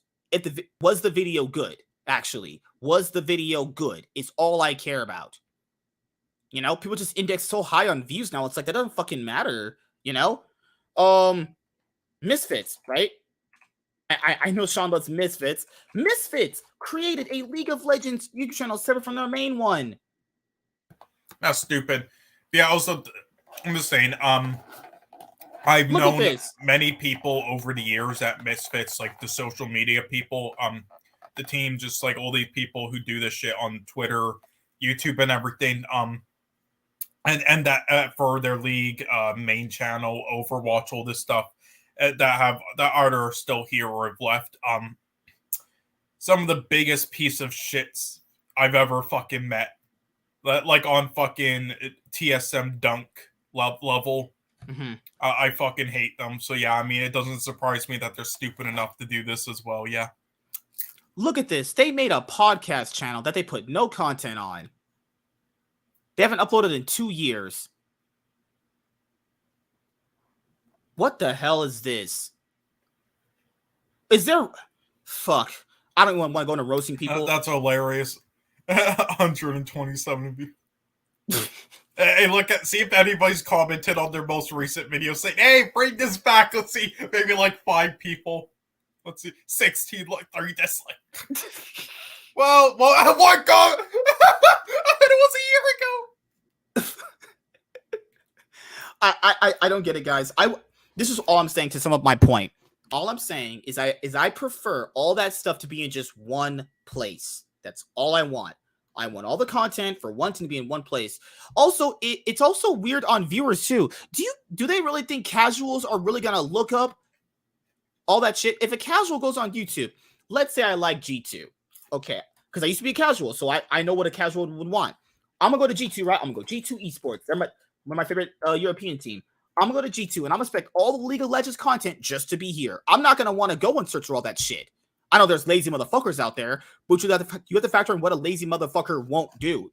You think a real lazy bastard is going to sit here and go through all these channels?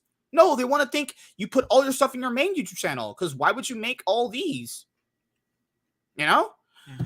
But whatever.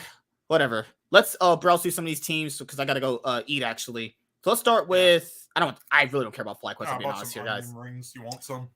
Onion rings. I've never hated onion rings, but I don't always prefer them, which is weird. Me neither, but they didn't have French fries, so I'm like, fuck it. You'd be Sonic and they get tater tots, which is disgusting. Yeah, this is the first time I've had onion rings in like 3 years. But yeah, they're not too bad from Dairy Queen, though. It's like one of the only food. Our Dairy Queen is like too far out, man. I wish we had one here where I live. Well, you're not missing much. The food's not good. It's just the onion rings and like the classic cheeseburger that are passable. It's I thought people said the ice cream in Dairy Queen was like the best thing.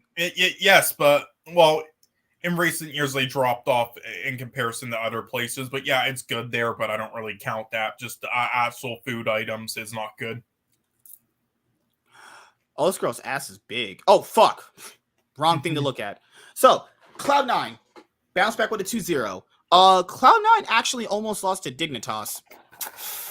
If Cloud9 weren't Cloud9 and Dignitas actually had a brain, Dignitas could have went 2-0. Mm-hmm. They almost lost to Dignitas, guys. But then the next day, they bounced back and they beat 100 Thieves. So I think now you'll start to see Cloud9 on a win streak for a little bit. I don't know how long this win streak's going to last. How do you think Gamsu's been? He's been all right. Yeah, I think so as well. He's been even worse than all right. He's been bottom all right. But again, I'm happy for him. And again, there might have been better choices, but you know, it was a nice pickup and upgrade over Fake God. But again, just like how we were like, yeah, I'd like River, and Blue has surprised me. They're still like 9th out of 10th in their role. And that's the problem with Dig. So with Cloud9, most of the roster looked good for the most part. Besides Blabber's int moments. Blabber got player of the week, though. How? I'll never imagine. Did people watch the games, or did they just... They just go up name value. Reminder, Blabber got second in MVP voting under Summit. These people, people actually don't watch the Fudge games. was right. Just fuck them. Who cares? Oh, sword. So that's my team with Cloud9 right now. It's hard to really judge them because they finally got their full roster back. They had one shaky game against Dig, but they won very convincingly against 100 Thieves, actually. And speaking of 100 Thieves, we'll look at them. 100 Thieves peak hard, but when their ceiling is low, you can see the low ceiling they have. Like, when they're playing bad, it's really bad. It feels... I don't know. I don't want to say certain things because it'd be stuff in the past that other teams had problems that I predicted and it came out true. It feels like they probably have a lot of issues behind the scenes and they're just super content with just doing what they already know is safe for them. But that's going to cap out. I think they're going to give this roster this last split, maybe make Worlds, go out in that was groups, obvious. It was obvious coming into this year that this would be the last year and that they hit a ceiling. Yeah, like, you know, they had this roster for pretty much almost 2 years because they got it in last year's summer split. Abadage looked like the best mid, but he's been all right to good ever since he kind of fell off a little bit. You know, FBI and Huhi have looked all right to good. Like, at one point, these guys, I promise, these players' ceilings are so high at one point, they were all considered the best in their roles. Like, the best players on the team that you could have. Like, people were competing. I was like, who gets MVP when they won? You know, like that kind of conversation. Team Liquid. Oh, Team Liquid almost lost it. FlyQuest. Oh my god! If Bjergsen didn't do that Flash E claw play, they would have lost to FlyQuest. It was very possible they would have lost to FlyQuest. If FlyQuest and Dig had any semblance of brains, they could have beaten Team Liquid and Cloud9 this past week. And Cloud9 looked better than Team Liquid in their game. It's just they had Kane and Destiny. You can tell that Bupo and Bjergsen do... Like, it's the same thing with Alfari and Perks. Too many resources. Santorin doesn't really know how to really acclimate them all. So they were like, you know what? We don't know how Bupo and Bjergsen want to play the game out. We'll just go play through our bot lane. They literally said they're going to start playing through their bot lane. Do you people know why they said that? They said that because they couldn't agree on how to utilize Bupo or Bjergsen. So they were like, you know, we'll just play through on Sama. That's it. That's literally all it was. I can guarantee you that's their thought process through that. Evil Geniuses still look pretty good, actually. I don't know. They still look pretty solid. They're starting out better this split than they did last split, which is good because a lot of people thought, oh, they'll just go like 9-9 coming to the split and they'll just make playoffs and maybe win a title. No, they should look convincing in the regular season if you're our split champion. You know? Yeah, but I did think so, but I thought third place in regular season they would make Worlds, but not be like world beaters again. I think, it's really weird. It's just, God, I really don't think Team Liquid should be first at regular season by the end of it, but I don't think Evil Geniuses should either. But it's hard. It's weird putting 100 Thieves there, but I think they might do it just randomly. Like, after Worlds this year, guys, when we go into the offseason for 2022, 100 Thieves is definitely making changes. Guaranteed. A lot of teams need changes. A lot of these teams actually do need changes. Who are the GMs for these teams? All of them pretty much do, honestly, in my opinion. All of them. Who are the GMs for these teams, man? These people are garbage. They don't even know how to... All they're going off is just name value alone. That's it. They're not thinking like, man, does this fit? Does this piece fit with this piece? Does this piece fit with that piece? Nothing. Literally, just bottom of the barrel, basic shit from some of these guys, actually. Yeah, I was one of the only teams... orgs that don't really do that is FlyQuest. That's about it. FlyQuest try to pit what the fuck? FlyQuest genuinely try to actually get the best pieces they can for what their roster needs. Like, maybe we might need a more aggressive jungler this split. They get that. Maybe we might need a better mid laner. We can't get the best guy, but Takuli's very good in the LFL. Let's grab that guy, give him a chance, you know? Aframu was very, very good on Dig. Let's give him a chance. Teams like FlyQuest make the right moves for how solid and the ceiling that they always can shoot for. Teams like Team Liquid and EG really should never be in that position. But Team Liquid have pretty much, you can say they have the best roster money could buy, actually. And they still, I don't know. Like, if they don't win this split, the roster gets I'm not saying they blow up the roster, all the players leave, but if they don't win the split, guys, there's changes coming. And we know Team Liquid makes changes. Steve's not the guy not to make no changes. I'm just not a believer in CLG still. I need one more week. If they can do it this week coming up, I'll maybe give them a chance. Who are their games this week? They face Cloud9 and they face Team Liquid. So they have pretty much the hardest strength of schedule right now for them. All right. So anything else you want to say about the rosters right now, dude? Or we covered it all pretty much? I mean, I did want to look at TSM quickly. Tactical and Mia suck.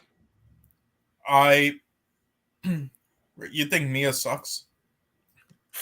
It's not. It's the same thing with Ken V, man.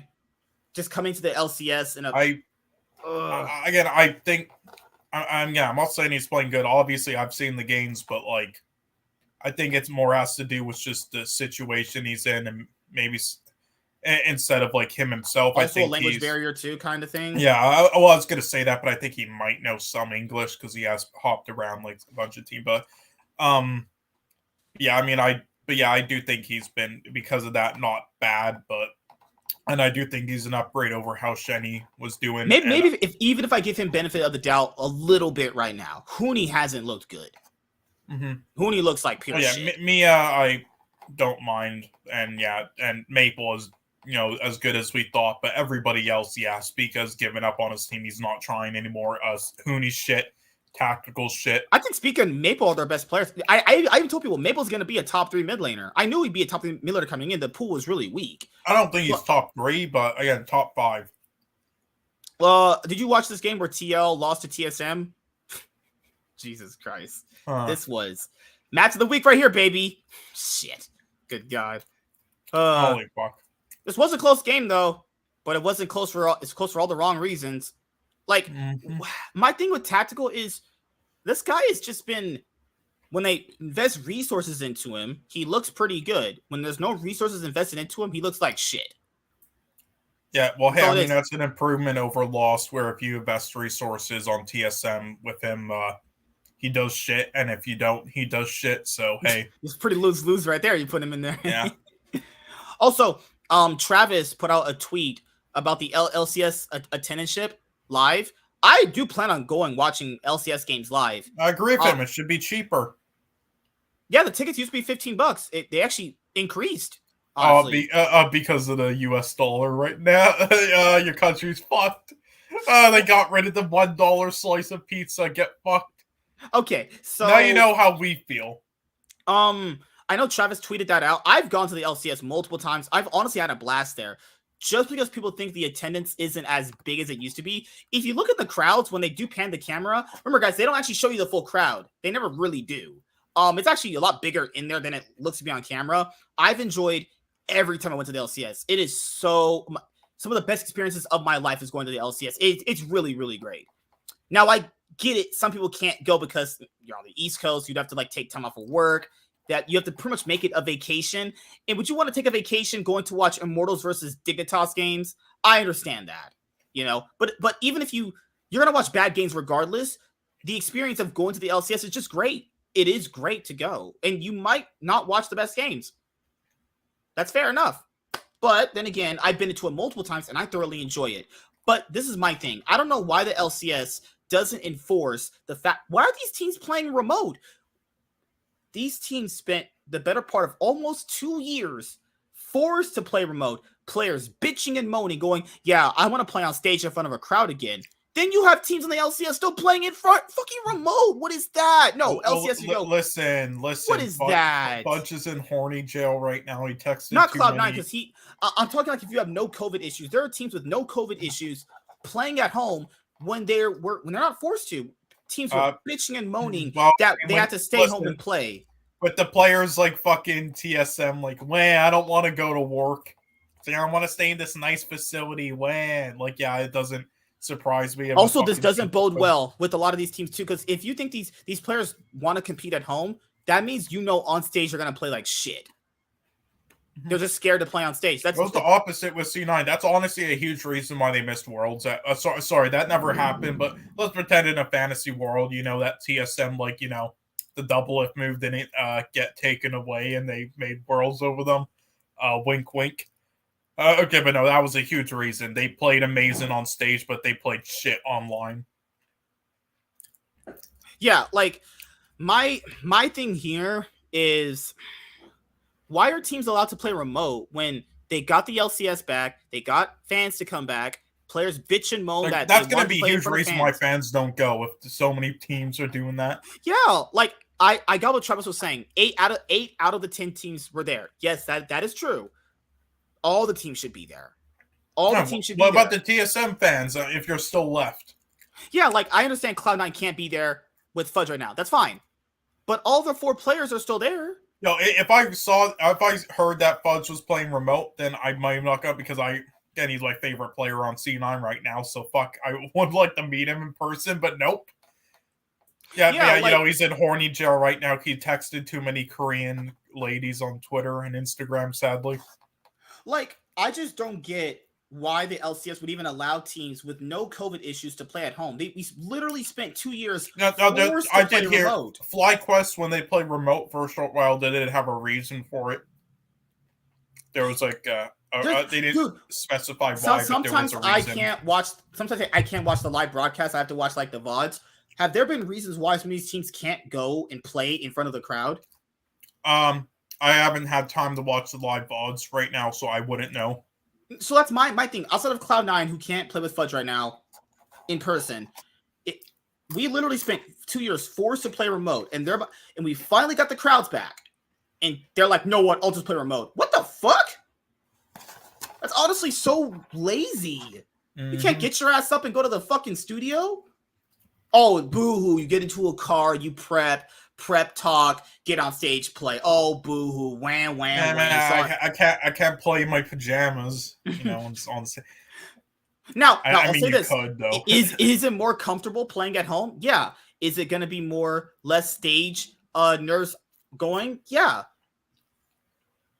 But how does that benefit you improving? That means you're telling a team who's playing on stage, if this team plays on stage, they're about to get fucking clapped. That means Listen, man, TSM was like, look, if RGE can do it at MSI and win, then we can do it at Worlds, all right? Also, a plug-in, because we're touching on that right now. A lot of people might not still be aware that they're allowed to have fans in. Also, so in California it's different. My specific county, they're very laxed on the COVID restrictions. LA is a different county, actually, okay? So different counties have different regulations for what they allow. For the LCS, I'm pretty sure you have to be fully vaxxed to go, or you have to do on-site COVID testing. Well, what's fully vaxxed again? Is it just the 2 shots or also the booster? I don't know specifically. They would have that on their website. All I've known so far is that you have to be vaccinated of some kind, or you do the on-site COVID testing. Because, I never ended up getting my boosters just because I forgot. I don't know if that's still a possibility if I should. So, this might be a little political, but like people who don't want to get the vaccine or don't want to go through those processes will just sit at home and just watch. Or it's like traditional sports games. If you can't make it to the game, which is what a lot of people can't make the games unless you're like actually traveling for a vacation or just going a night there. Some people just go, I'll just watch in the comfort of my own home. It is better of an experience to watch the games live. Guys, don't get me wrong. Going and meeting Captain Flowers, Azael, and all the players, it's amazing. It's really great. Yeah, making I was scared to talk to Double If when I was talking to him. Yeah, then he like shit talked you like, oh, okay. What's her name again? How do you? Alinity?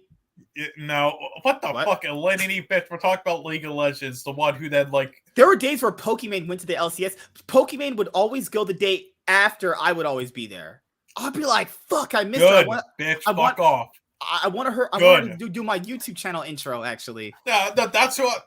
Yeah, I'm trying to think of the person you did that awkward YouTube channel intro with. Oh, Avali. No, she's great. Yeah, you fucking did that. That was so awkward. That was amazing. Fuck off.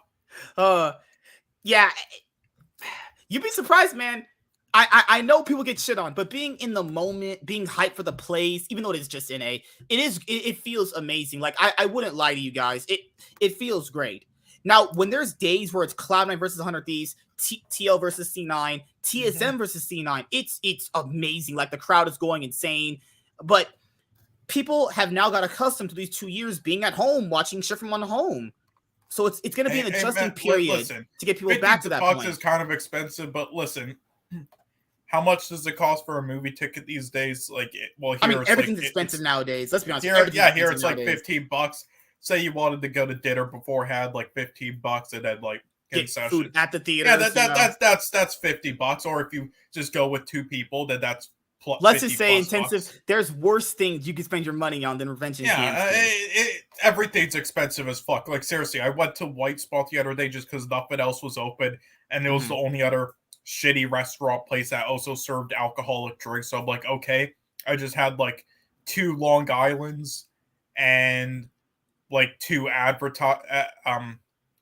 appetizers. It cost me like fucking $35 or $40. Like, fucking hell. The world's fucked right now, so I mean, hey. Yeah, so that's just my things on the LCS. You guys can even check out my Instagram page. I have pictures from going to the LCS and pictures with the players and everything. I truly love going. I really do.